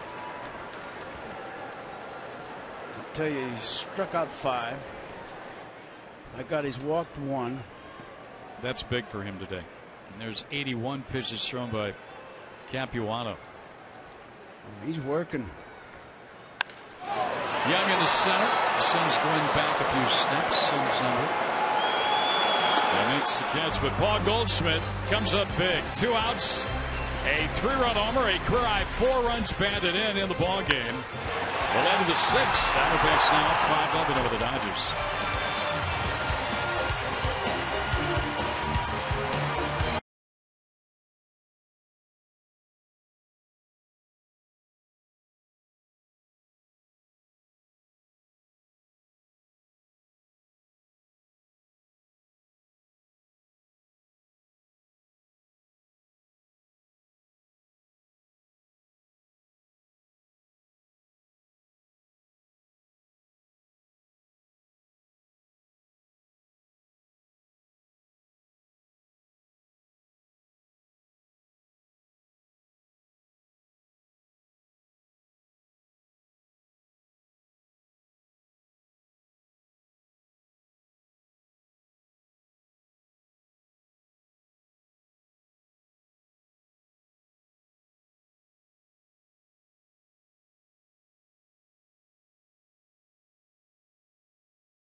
Welcome back here to Chase Field. We'll go to the 6th inning. Dodgers come to bat. Paul Goldschmidt's 3-run homer now has given the Diamondbacks a 5-0 lead. This MLB on Fox season. Fox Sports proud to support Boys and Girls Club of America, a safe and inspiring place where youth can reach their full potential as productive, caring, and responsible citizens.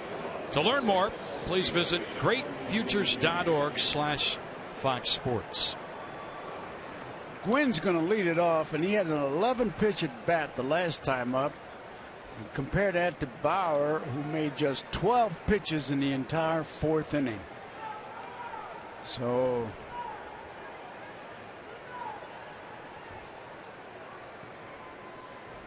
Trevor Bauer about to go to work here in the 6th.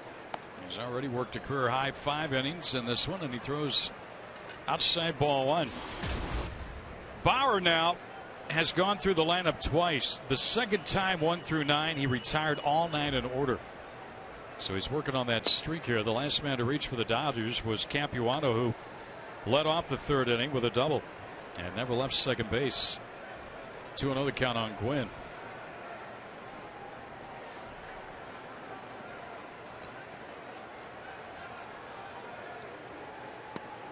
That's a strike. 2-1.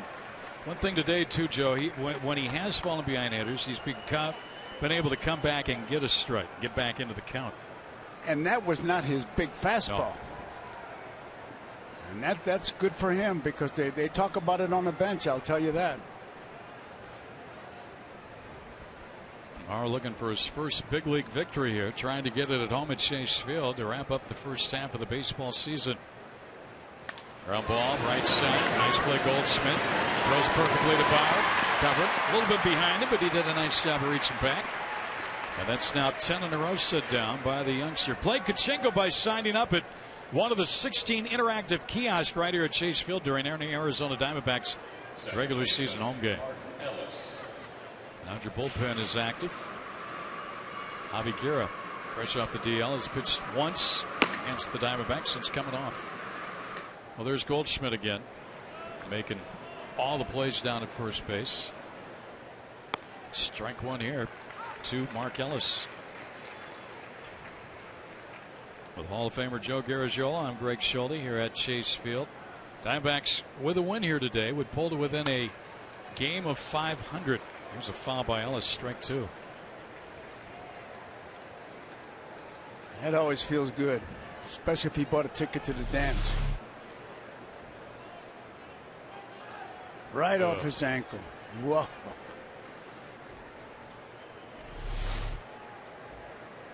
And even a lot of players who wear those little guards down there, they'll never hit the guard. It'll hit somewhere that's bone exposed, right? Right. At least they made an improvement with the chest protector. It doesn't slide down where it gets you in the Adam's apple. That's the worst place to get hit. Yeah, I would think so. There are others, but that would be one bad spot. Breaking ball, and he just missed. Miggy held it there. Wanted the call from Jordan Baker, but didn't get it. Well, it ended up a strike in Miggy's glove, but it went high, went over the strike zone.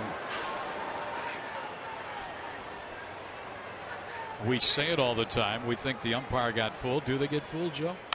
No. Unless it's a spitball. And guys do throw it, or a scratched ball, or a scuffed ball, or something like that. But now they throw baseballs out without even hitting the ground. 2-2 the count here.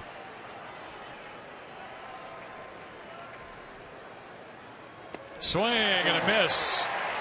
He's pitching very well here this afternoon in his third big league start. Trevor Bauer, he records strikeout number 6, and he's now retired 11 in a row. Look at that ball breakdown. That is a good curveball. That's an overhand curveball. They started to call it a 12-6. Then it was Uncle Charlie. Then it broke big. They call it Sir Charles. In the old days, it was just a big old curveball that if you didn't hit it, you'd become a broadcaster. There's Bobby Abreu now, and high ball one. Abreu's 0 for 2. The last Dodger to reach was Capuano, who led off the third inning with a double. And now Bauer has set down 11 consecutive Dodgers in order. 4 of those via the strikeout.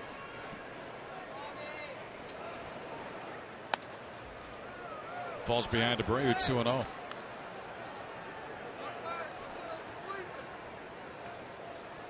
Big breath, big boy.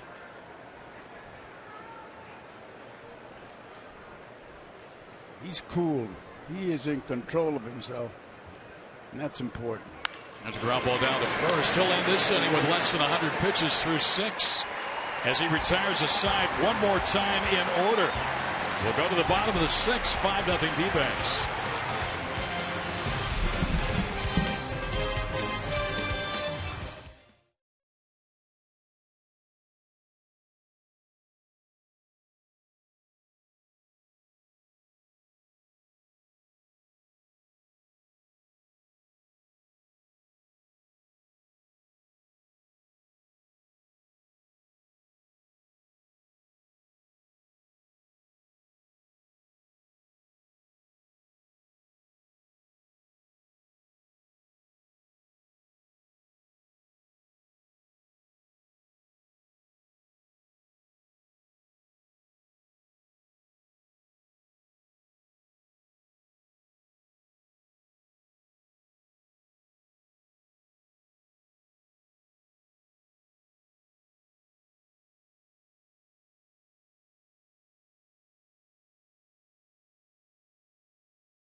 Hey, just a reminder, as you enjoy a cold one, to look forward to Miller Time later in today's game, brought to you by Miller Lite.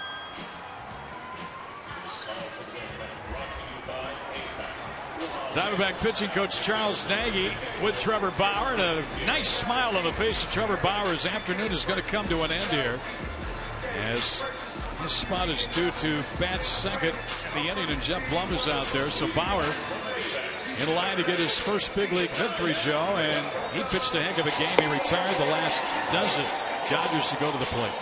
Well, I'm hoping that his family saw this game. I know they were watching the other games he pitched, because today he looked like the Trevor Bauer I'm sure they looked at for a long time. He looked like a real pitcher out there. And there's his buddy in the bullpen, Patrick Corbin. They were teammates at Mobile, Reno, and now Phoenix with the Diamondbacks. He's loosening up. So Trevor will watch this one the rest of the way. Roberts is swing and a miss against the new Dodger pitcher, Javi Guerra. This guy closed games for the Dodgers last year. Hard thrower. Here's a foul by Roberts out of play. Ryan has a single, and he is struck out of the ball game. A 2-run first inning by the D-backs and a 3-run fifth inning. Remember the game Friday? They had a big inning. The 6, they scored 5. They had 3 in the 5th last night, 3 in the 5th here today. Those crooked numbers can really be devastating to a club. Oh, when you give them up. It's nice when you get them. It's like Christmas in July. That's what we were talking about. The hits. The interesting thing about that ball game on Friday night, they got 5 runs with 4 hits in the 6th inning. They only got 6 hits the whole ball game. Foul down the line there by Ryan. Boy, I tell you, when you keep score, you see how good a game it was, because 1 walk, and I got 6 strikeouts. 6 strikeouts, correct.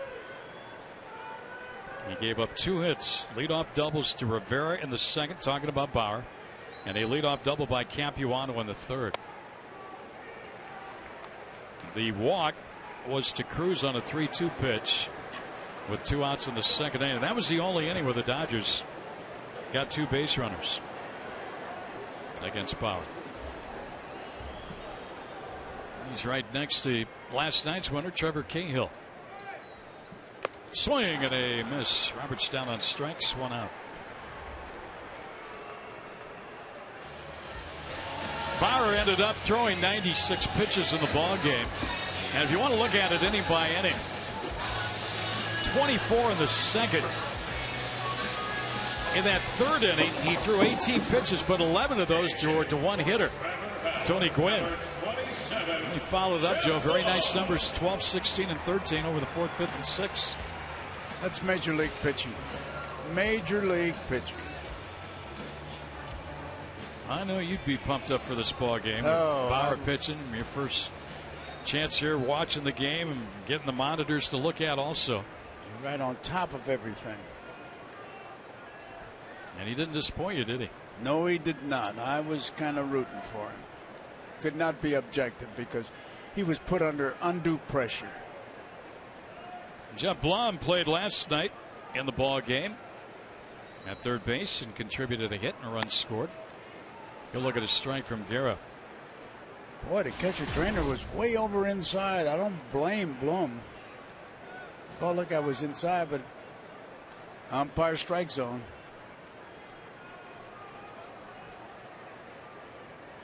Blum switch hitter.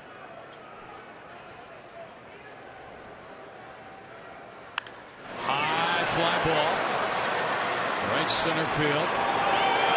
One bounce off Herrera, makes the catch, and that's out number 2. So 2 up, 2 down here for Guerra.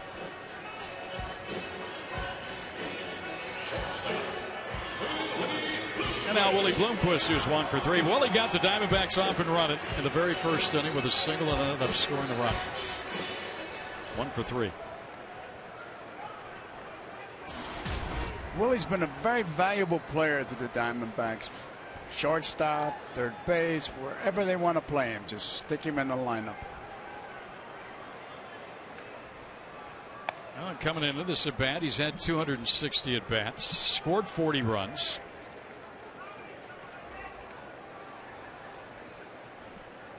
He's played well defensively at short, at third, where he's made a couple of starts.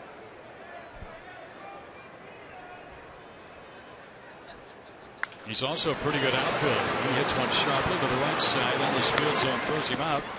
And the Diamondbacks, for the second time in this ballgame, are down 1-2-3. We'll head to the seventh. New pitcher coming in for the D-backs. Bauer's day is done. 5-0 D-backs.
Presented by Ram Trucks.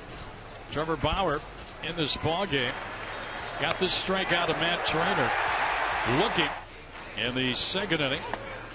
Got this one of Herrera in the fourth inning. And then a swinging strike three of Chris Capuano to end the fifth inning. All total, 6 strikeouts in the ball game for Bauer, who has now been relieved by his teammate at Mobile, at Reno, and with the Diamondbacks, Patrick Corbin, who has really pitched well out of the bullpen for the Diamondbacks. He's been a real cool customer, Mr. Corbin. Patrick is appearing for the 4th time out of the bullpen. When he first came up, he was a starter for the Diamondbacks. And after several starts, went back down to the minor leagues, and now since he's come back up, he's worked 3 relief outings and allowed 1 earned run in 7 2/3 innings, striking out 9, and opponents have only hit him at a 179 clip. There's a strike. He gets ahead here of Juan Rivera. 0-1. Rivera has one of the 2 Dodger hits, a double in the second.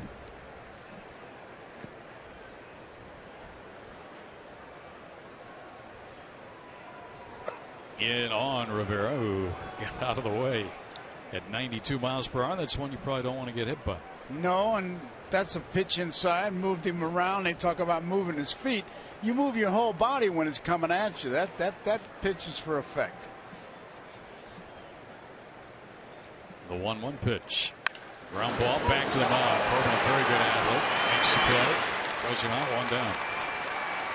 That ball, often times like that, Joe, a pitcher, when he gets set up, that ball coming off that back can fool a pitcher sometimes. Sometimes they'll swipe at it and even miss it, but he just stayed right with that one and handled it well. That was a good play, because when you make that delivery, you're 60 feet 6 inches to start on the mound, but by the time you finish, you're knocking off 4 or 5 feet, so you're a little closer. Sometimes you can't judge that speed coming back at you. No. When that ball comes back at you like that, you're hoping your insurance policy's paid up. Here's Jerry Hairston, who's 0 for 2. And a strike. Well, Corbin comes out here firing the strike. How far back can you go with relief pitchers, Greg? I remember Elroy Face, the former Pirate. Oh, yeah. Didn't he win like 18 games one year? He used to throw that fork ball. Fork ball, yeah. He had that great line. difference between forkball and a splitter. When I asked him that, he said the difference is money. He wasn't very big either, was he? No, But the swing and a miss. Players of today use different things. Like Bauer's got a reverse slider. Yeah. I don't even know what a slider is yet. We had fastball, curve, and changeup. Screwball is a splitter. I mean, it's wrapped up differently. Well, and the terms change too. Oh, constantly. There's a 1-2 pitch to Hairston and a swinging strike 3. So Corbin picking up right where Bauer left off. 14 Dodgers retired in order. 2 outs in the 7th. Well, you're getting a little glimpse of the Diamondbacks' future with Bauer and Corbin working this game here today. The reason I ask you about the bullpen, because it used to be when I first went to the big leagues in '46, you went to the bullpen to pitch your way out to go back into rotation. And then the Johnny Murphy became pretty famous. Hugh Casey with the Dodgers, and then Constante and those guys. And now you got specialists. You got stoppers and closers and openers and right-handed specialists, left-handed. Yep. Outside ball 1. They even have theme songs for these guys. Like when Putz comes in, you got a big storm going. When the guy over in San Diego was something. Well, when JJ comes in here and that lightning strikes, I mean, these fans have really gotten into it. They've really taken to it. Well, he gives you, you know, I kid him about it. He leads the league in scares. There's a statistic for you, Kurt. How many scares did it give you? Here's a ball. 3-0. Corbin's falling behind Herrera here. Put 2 or 3 guys on and strike out the side. Thanks, JJ. Thanks. That's a strike. 3-1. Well, the Diamondbacks would like not to have to use both Hernandez and JJ today. They've worked the last couple of games. Although, again, it's pretty much everybody on deck for the final before the All-Star break. Here's another strike. Corbin's come back. Now the count's full at 3-2. This guy's pitching like a well-oiled pitching machine. Just get the ball, throw, get the ball, throw, get the ball, throw, strike, strike, strike. Out of the Syracuse area, Syracuse, New York, and a foul lookout. Fortunately, that did not hit anybody. The ball just got over the railing right near the Dodger dugout. Oh, man. You got to be careful when you sit that close. Yeah, those are great seats, but I prefer up here, away from those foul balls that go lickety-split into the stands. Another 3-2. High walking ball for us. So that snaps a streak of 14 straight Dodgers to go down in order. And that's the first base runner since Chris Capuano doubled to start the 3rd inning. 2-out walk. The second walk given up today by Diamondback pitching. And Luis Cruz will be the hitter.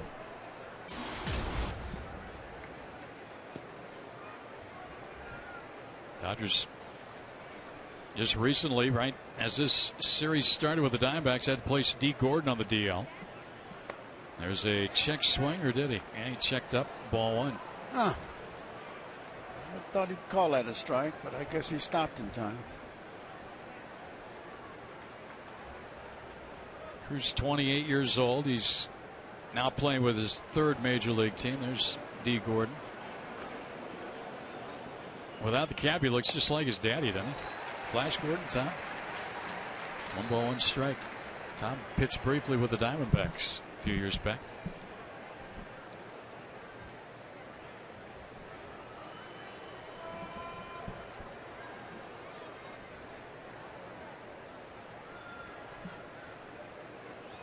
Outside on the corner.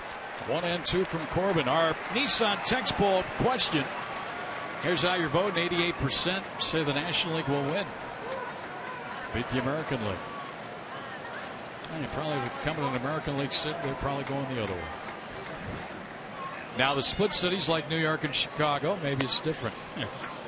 A pitch up high. 2-2 count. We can't pick on the Cubbies. They're playing a little better ball. They will face the Diamondbacks Friday. Wade Miley hopes to pitch in the All-Star game representing the Diamondbacks. Well, the Cubs entering the break 19 games below 500. Pop up, foul, Montero back. Can he get there? Nice play, Miggy. Nice play. That'll let Annie walk. A man left. We'll go to the bottom of the 7th. Diamondbacks on top of the Dodgers. 5-0.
Chuck Powell as we get set for Diamondbacks Live, presented by CenturyLink. And Chuck, we talked about it on the pregame show. I was looking forward to Trevor Bauer getting into a rhythm, going deeper into the game. 6 innings of 2-hit ball. What were your impressions? Yeah, you got your wish. He had 6 Ks, allowed just the 2 hits, and retired the last 12 that he faced before being taken out of the game.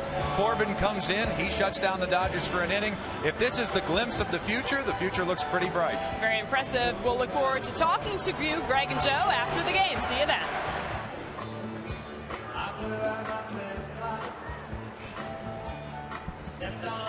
All right, thank you, Jody. As we go to the bottom of the 7th inning here, and it will be 2, 3, and 4 in the order. Aaron Hill, Justin Upton, and Jason Kubel against Ronald Belisario. Well, this guy, Joe, Belisario, has really pitched well. Oh, hasn't he, though? Eric gave the Dodgers a 1-2-3-6 inning in relief. Capuano started. The bespectacled Ronald Belisario, that ERA, has not allowed a run in his last 8 appearances, and that's hit foul by Hill, strike 1. You know the worst feeling in baseball as a batter? What? Is to have a pitcher go out there with glasses on, throw one high and inside, and then take his glasses off and wipe them. Yeah, that would not be good. Oh. That would not be good. Oh, that is terrible. Outside the Hill. Scott Van Slyke is now in right field. Well, he's bigger than his father, isn't he? Yeah. Big kid. He homered here the other night. Yeah, I saw it. And he's a right-handed hitter. Andy was a left-handed swinger. And a little floater. That'll be a base hit for Aaron Hill.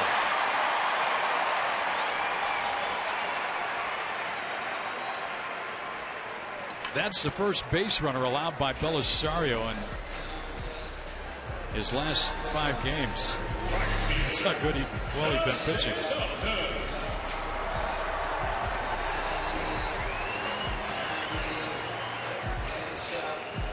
Now Upton to the plate. Houston's got 2 hits today. Run batted in. That RBI came on a triple that played at the first run of the ball game in the first inning. He singled and scored ahead of the Goldschmidt 3-run homer in the 5th. And a little floater here. That'll be another hit for Upton. On the way to third is Hill. Van Slyke gets it in.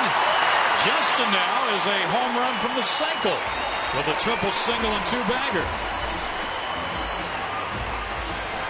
He's up to over 271. He came into the batter's box hitting 271. Well, his scale's going right.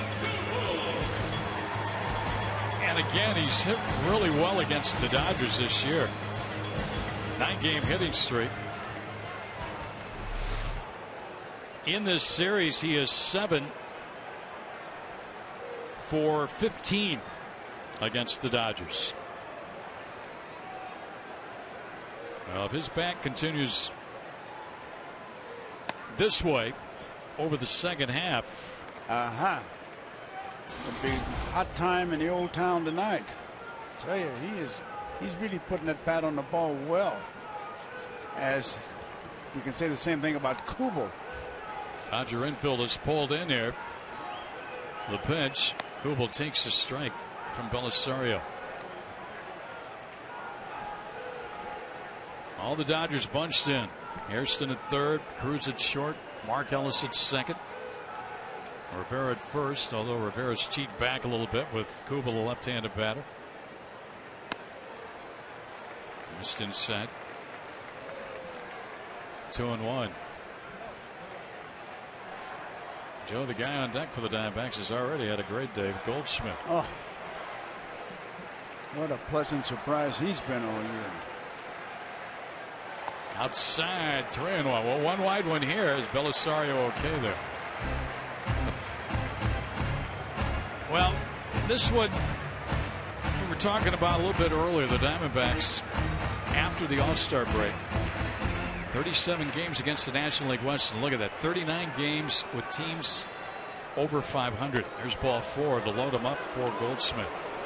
So 37 remaining at home, 40 on the road, 37 in the division, and then 39 very tough games against teams over 500.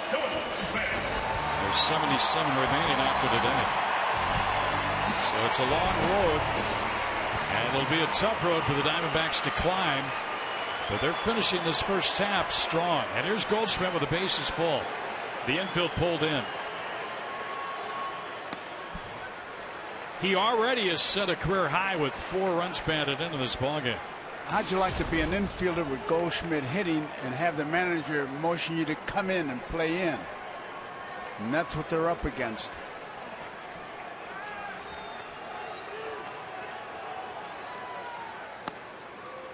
Ooh, generous strike there. 1-1. Goldschmidt doubled homer run in the first inning, walked in the 4th, and hit a 3-run homer in the 5th inning. And a chopper up the third base line, hit a double foul. And the countdown, 1-2. By the way, the Upton 3-hit game here today is second of the year. He had one against the Dodgers earlier this season. There goes the champ.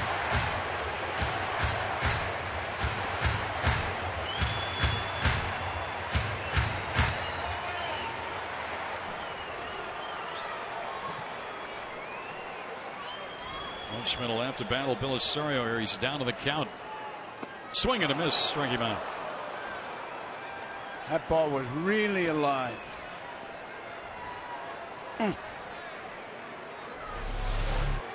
Watch it drop. Boom.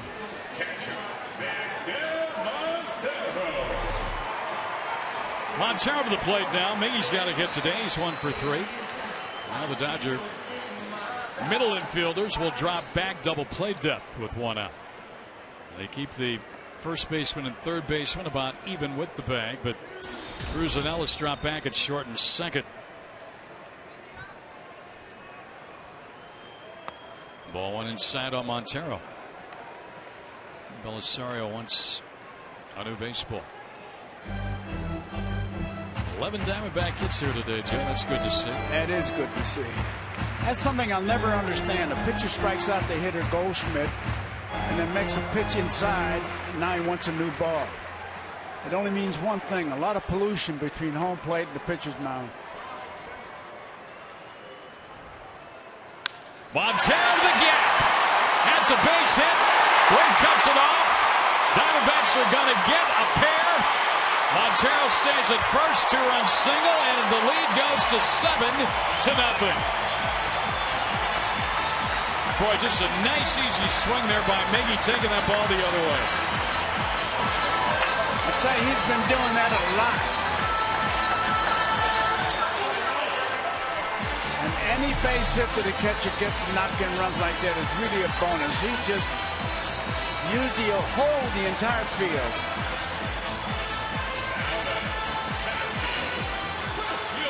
Montero driving in 2. He's got 45 runs banded in. And it's taco time. Diamondbacks have scored 7.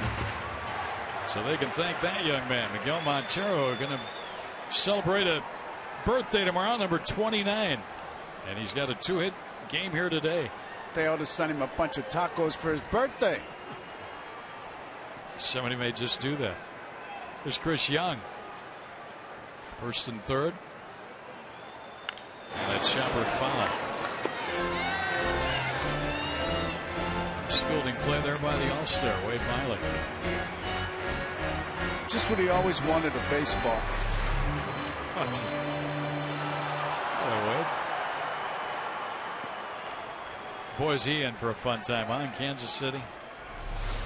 Well deserving. Miley, 9-game winner at the break. I love the way he pitches. He pitches in a hurry. Pitches like he's double parked.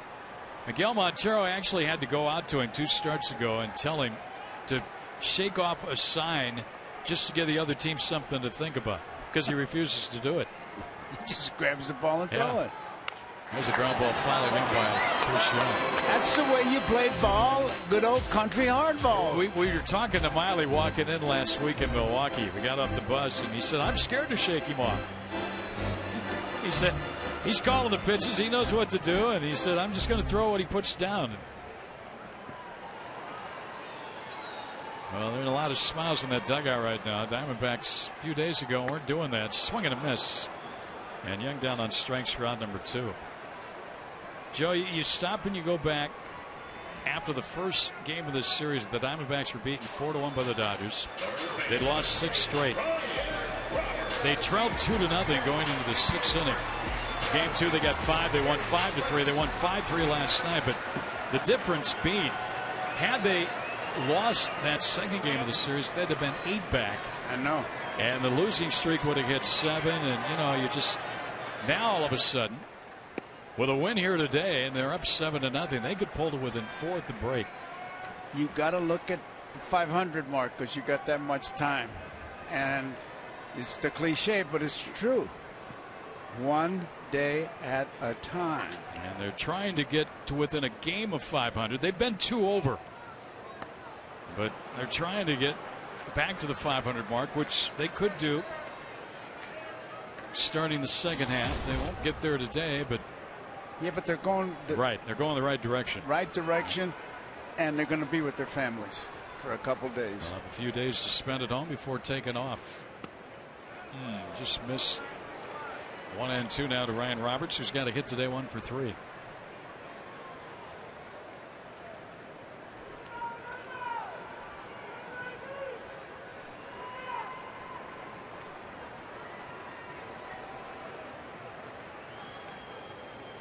Swing and a miss. So Belisario strikes out the side, but he gave up a pair on 3 hits and a walk. Diamondbacks will lead 2. We'll go to the 8th, 7-0 Arizona.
Diamondbacks baseball brought to you by Sanderson Ford on this Sunday.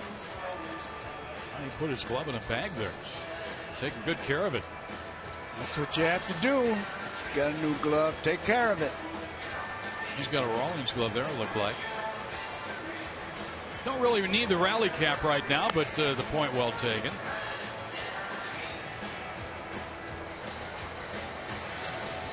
Brought their own sign. Look at that little erase board.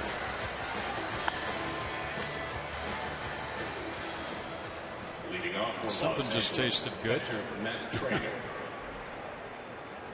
Kids having fun. And that's where you build your fan base with the youngsters. And the Diamondbacks, again, only 15 years old. This is their 15th season.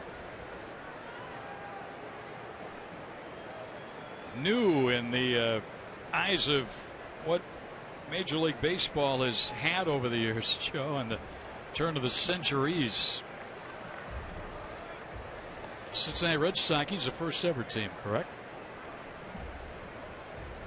Say that again? Cincinnati Red Stockings, weren't they? I guess so.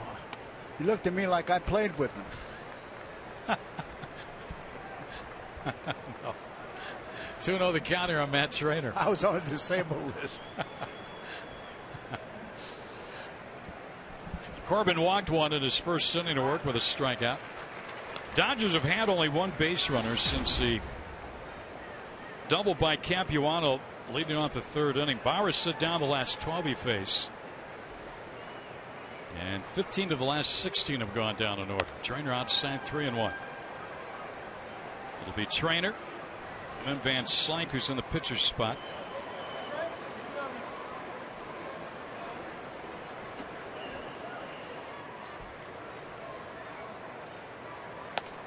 And there's a walk to start the eighth inning.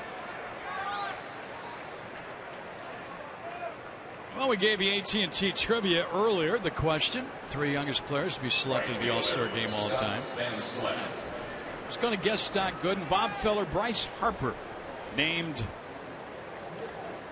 yesterday at 19 years. All three at 19. Rapid Roberts, Bob Feller. Scott Van Slyke takes a strike. Did you ever see him pitch? No, did not. He had a great curveball to go with that fastball. Great story about Luke Kaplan. He threw two fastballs and called strikes, and he walked back to the bench. He said, "You only got two strikes." He said, "You take the next one." He just dropped his bat. Corbin just misses there. Boy, he could throw.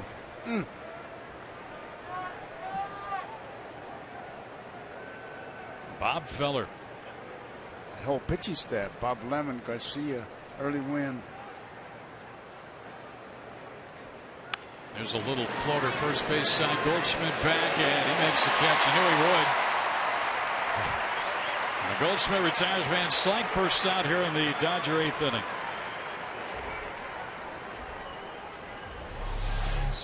I tell you, his defense is something.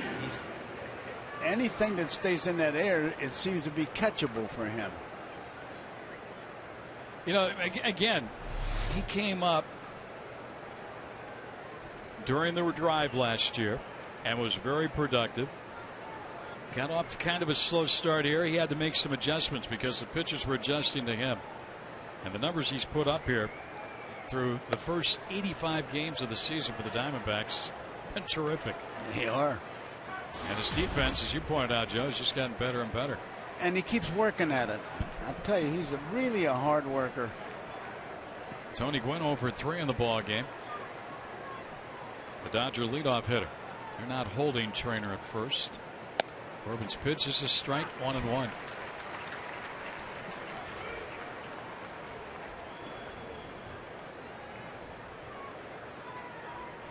All the talk during the spring was Bauer, Skaggs, Corbin. Two are currently up with the big club, and Skaggs has now moved up to AAA Reno. It's Kevin Towers' operation. Get that pitching and defense. Outside, we want to send along all the best to Daniel Hudson. He's going to undergo Tommy John surgery tomorrow in Los Angeles. And also good luck to Joe Saunders tonight, making a rehab start over at Salt River Fields at Talking Stick. And then expected to pitch in that Cup Series. Grounded to first. Goldschmidt goes to second. Out. No relay for the first.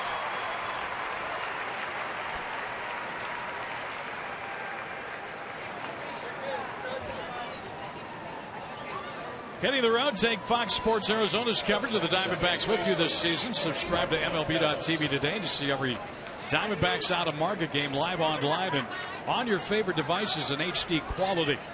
Visit dbacks.com to order and get more details. MLB.tv, baseball everywhere. 2 outs as Gwynn reaches on the fielder's choice. Trainer erased on the 3-6 play. And this is Mark Ellis, who hits one in the air into center for Chris Young. He settles under. This inning's over. Dodgers been shut out through 8. We'll go to the bottom of the 8th. Diamondbacks on top 7-0.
It's Miller time, brought to you by Miller Lite. And how about the day for Paul Goldschmidt? This RBI double, the ground pool double in the first inning. Plated a run, and then this 3-run shot, kind of the clincher, and a 7-0 Diamondback lead. Goldschmidt now with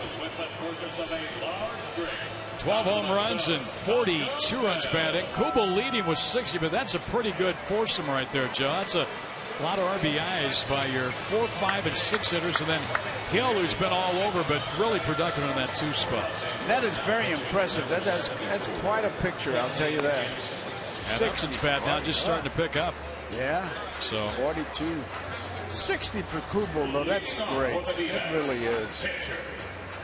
Patrick Corbin's going to get a chance to swing the bat here. I've seen him do that. One bat first. He's 2 for 11 this year as a hitter. He's also drawn a walk. Now we need a catcher and an umpire before Kenley Jansen can throw a baseball here. Well, they were picking up baseballs over here, and Trainer flipped it and hit the fence, and the kid couldn't catch it. He went back and got it. That's good. I like that. I just wish they'd go to penmanship school so you could read their autographs. Jansen throws high ball on. He is the Dodger closer. Just getting some work in here before the break.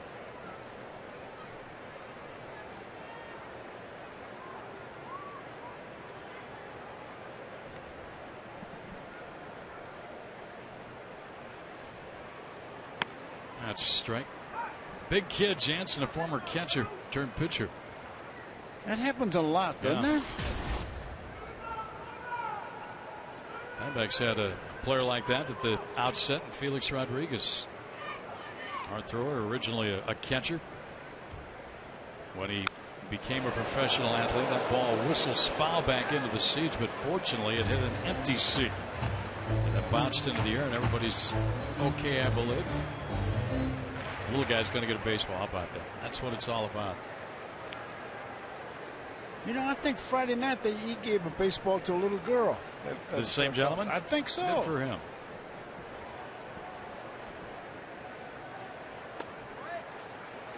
Two count on Corbin. During a spring training game, Corbin hit a ball into the left center field gap, and he tore around the bases and got a triple.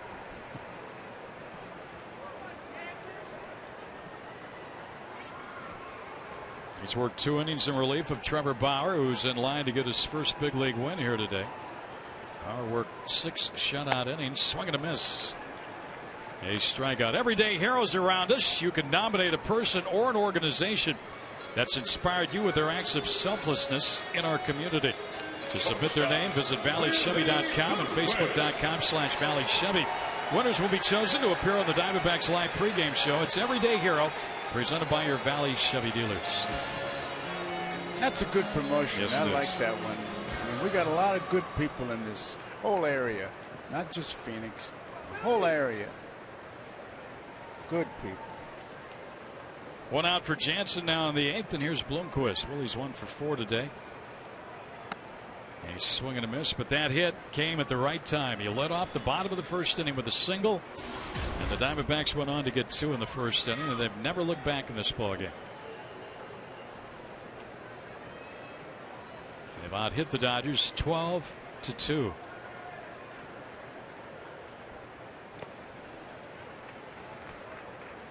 When you run down lineups, you usually say, well, leadoff man, he gets on base. Batting second batter, he moves him over. 3, 4, and 5, drive him in. That's the way it's worked today. Yeah. The big guys hit the big ball, and the nits and gnats get on. Big day for that young man. Paul Goldschmidt, 4 runs batted in, including a 3-run homer.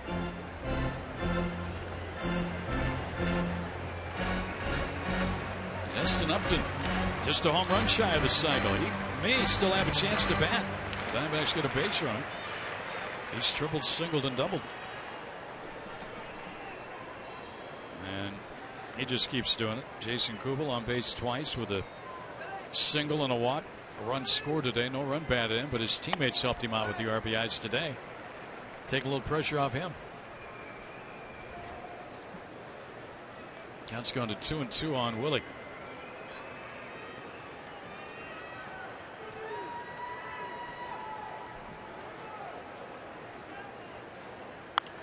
Foul out of play. You're right about Justin. 273 with the average now, Jim. That's going the right way. Like when you're trying to lose weight and the scale's going the right way, you're happy. It goes the wrong way. Oh, that scale. Get a new one. It's broken. Throw it away. Get the early truck.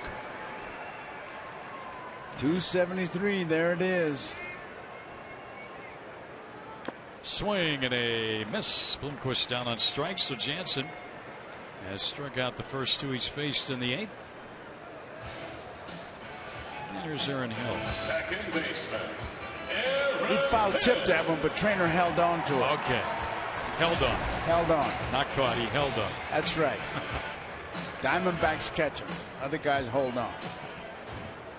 That's an objective view.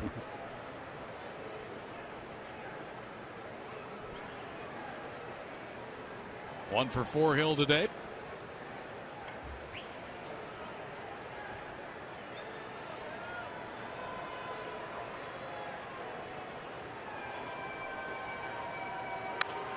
Popped up foul back and out of play. Again, the Giants lost their ball game 13-2. They were hammered at Pittsburgh.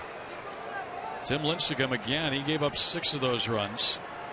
I believe that was his 10th loss of the season. I think Pittsburgh scored about 13 runs yesterday, didn't they? They were 11 games over 500 at the break. Woohoo! Hill a pop up, foul back our way, right below our broadcast area. So the Dodgers will have it half-game lead at the break over San Francisco. And the Diamondbacks breathing down the neck of both the Dodgers and Giants, only 4 back. A lot of baseball to be played over the second half. It should be fun.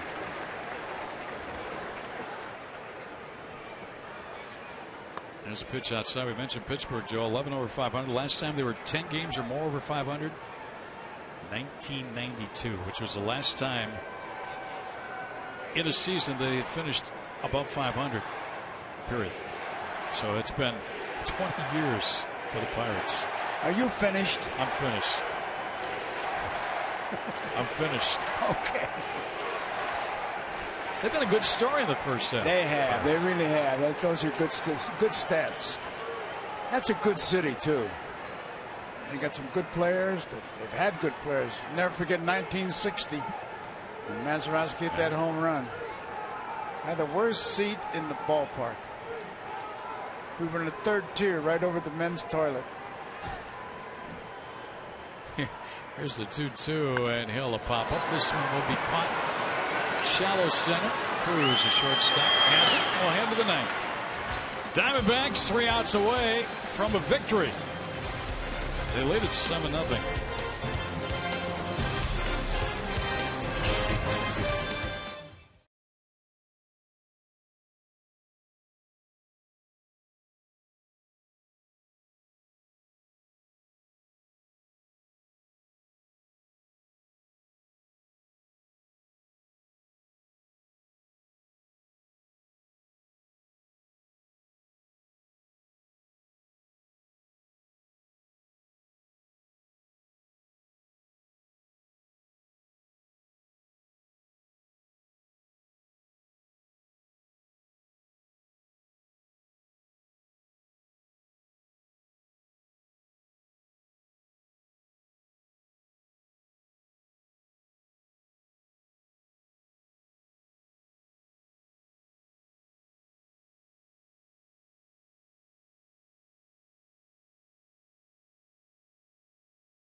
Conditioning cool plays of the game. How about Justin Upton? This triple in the first inning drove in a run.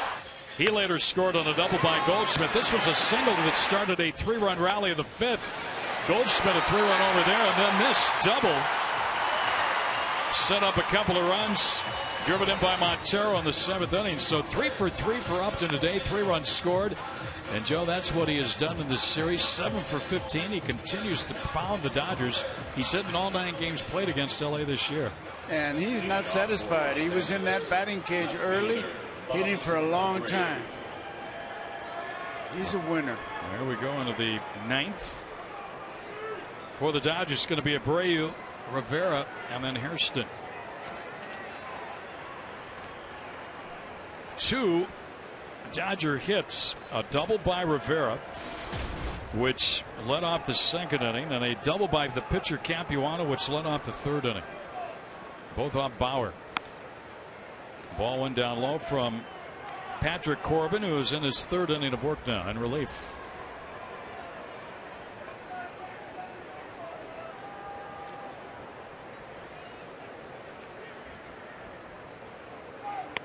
There's a strike call.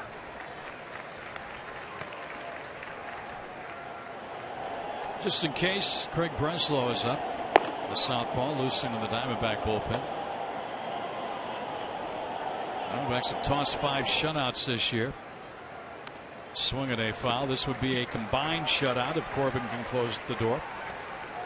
Tell you the way he's pitching, he's got his hand right on the doorknob. He would get a save in this ball game, working 3 innings. We're going to have a couple of firsts here.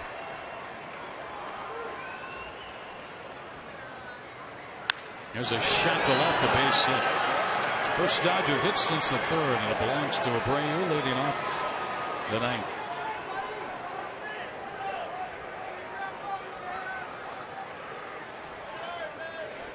Now on Rivera to the plate. First baseman Juan Rivera.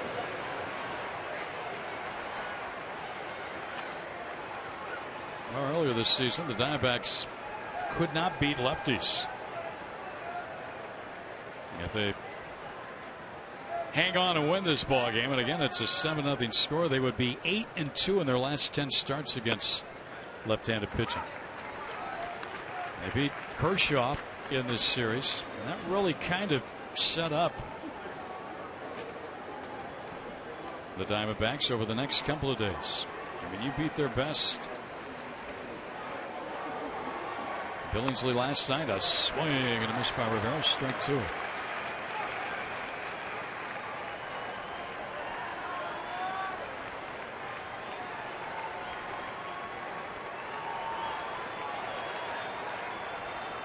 Well, good pitching here today by the Diamondbacks, Joe, with Bauer and Corbin, a couple of kids. Oh, yeah, Bauer especially. You got to really tip your cap to him. Low and set. Not only did he pitch so effectively that the numbers show, but the way he did it by using more than the fastball. It was the curveball. It was an off-speed pitch. And he was in control of himself. He didn't look panicky at all. He just looked like a major league pitcher, which he's going to be for a long, long time, barring injury, of course. 1 ball, 2 strikes. Rivera takes side outside. A loss here for the Dodgers would make them 5-15 over their last 20 games heading into the break, and hitting as a team only .200 over that stretch. Well, they got Kemp out, and they got Ethier out. Kemp expected back right after the All-Star break. He's been rehabbing, playing some games. There's a foul by Rivera. It's going to be in the home run derby, I read. Is that possible? That would be awful risky, I would think. There's Andre Ethier. There's Ethier. Pretty good hitter, boy, to be sitting there. And that's 2/3 of your outfield. Very productive 2/3. 2 ball, 2 strike count. Rivera shot to center. That's a base hit. So a couple of hard hit balls in the inning for the Dodgers, and they put the first 2 on against Corbin. Breslow getting ready a little faster out there in the pen.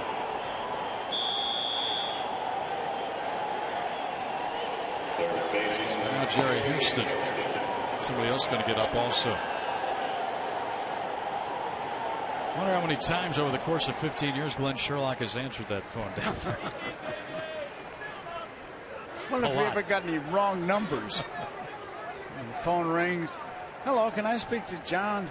Well, they tell the old story Brian Shaw's going to get up about Mo Grabowski once. I think Wrigley Field getting on the bullpen phone and ordering takeout and China or something like that.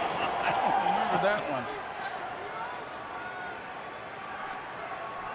Hairston today is 0 for 3.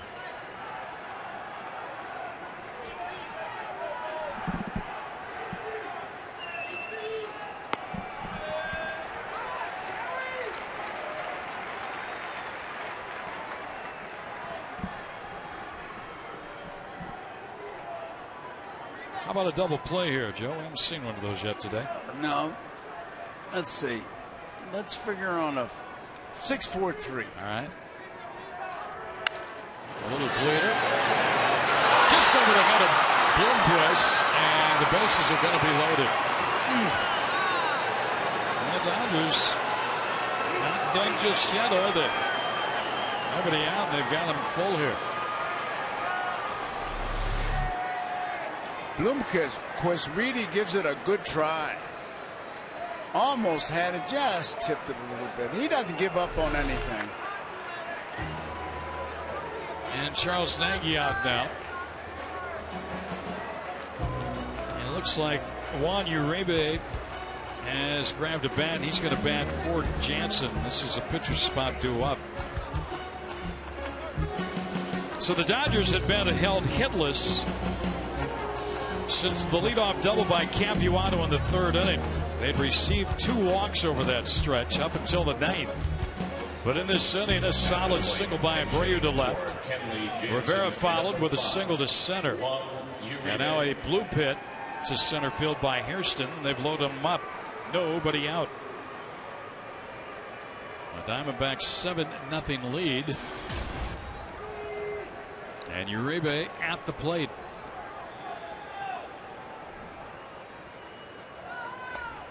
Ball went down low.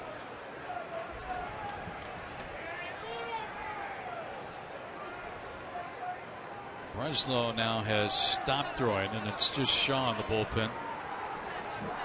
Right-hander.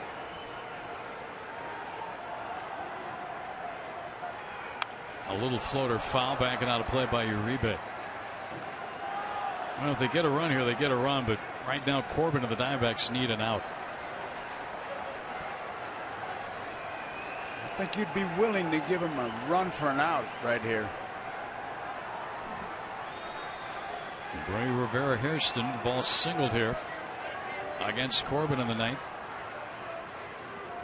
Now Uribe, a fly ball hit the pretty deep right field, up and over, back, and has it. Everybody tags, everybody will advance. Sacrifice fly, the shutout broken. As Uribe gets a run home, it's 7-1. But that's 1 out. The Dodgers only have 2 more remaining.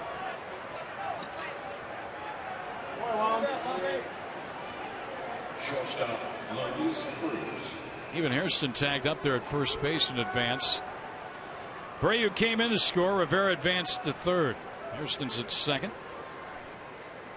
Uribe gets credited with the RBI. Luis Cruz has a walk today, 0 for 2.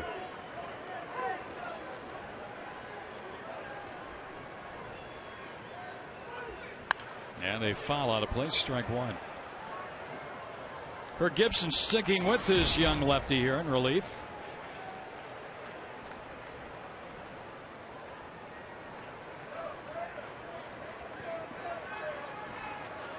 Visiting with Charles Nagy to his right, left of the screen. There's a foul back, strike 2. Corbin's jumped ahead.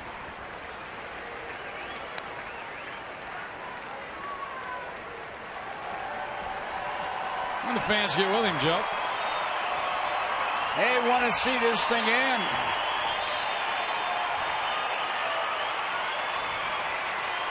Dodgers have finally gotten a run on the board here on the 9th.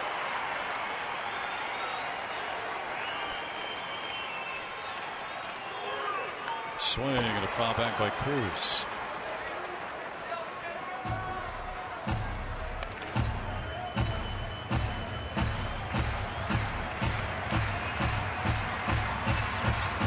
Total pitches for Patrick Corbin. He came in relief in the 7th inning.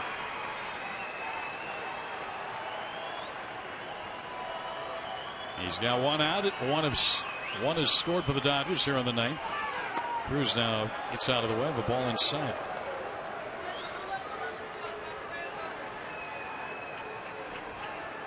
Chris Capuano, the Dodgers starter, was going after his 10th win in this ball game.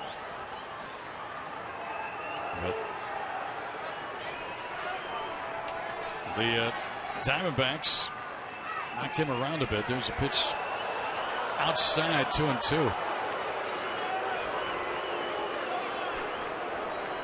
Tried to use the pitch before that to set up the pitch you just saw, the outside part, but he missed that corner. But it was a good pitch for him.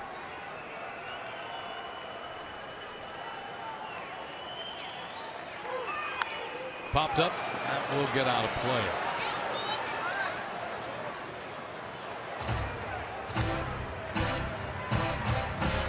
$30,523 came out to watch this one this afternoon. Diamondbacks went into this ball game over the 1.2 million mark.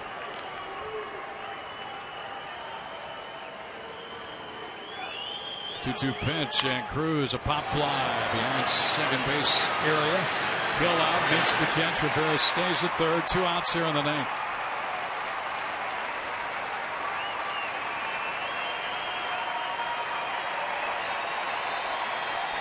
Crowd revving it up already, Joe. Yes, they are. They're standing up. Matt Trainer will be the batter for the Dodgers.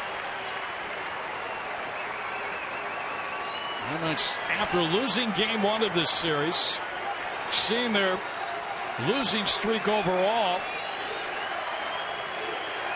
hit 6, trying to win the last 3 over the Dodgers. Strike 1 to Trainer. Crowd is really working it.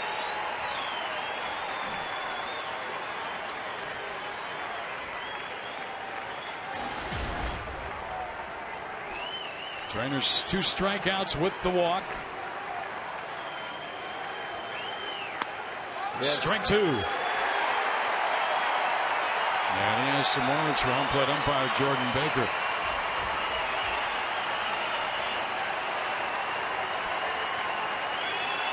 You won't be able to talk over the crowd. This is a strike.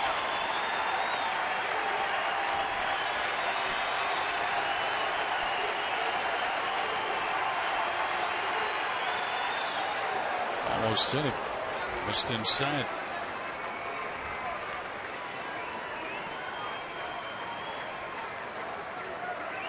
And Trevor Bauer, 1 pitch perhaps away from winning his first big league game and his 3rd big league start.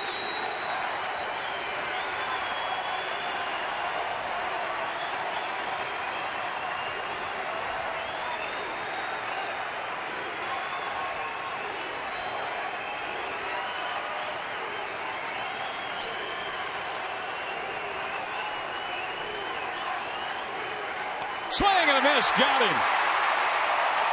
The Diamondbacks are 4 back at the break. They win 3 out of 4 over the Dodgers, winning today's game 7-1. Nice way to close, huh, Joe? Perfect way to close. You get ready for the All-Star game, get the days off, and then come back and go right back to work. But I'm sure some of the guys will be working out. Diamondbacks won 6 of the last home series. And let's update the standings. Boy, it's good to see only 4 back at the break, Joe. Some work to do over the second half, but I think they're ready for it. And that'll start up on Friday in Chicago at Wrigley Field. Enjoyed working with you as always. Enjoyed it. It was great. Big win. And don't go away. More's coming up. For Joe Garagiola, I'm Greg Schulte. Diamondbacks beat the Dodgers.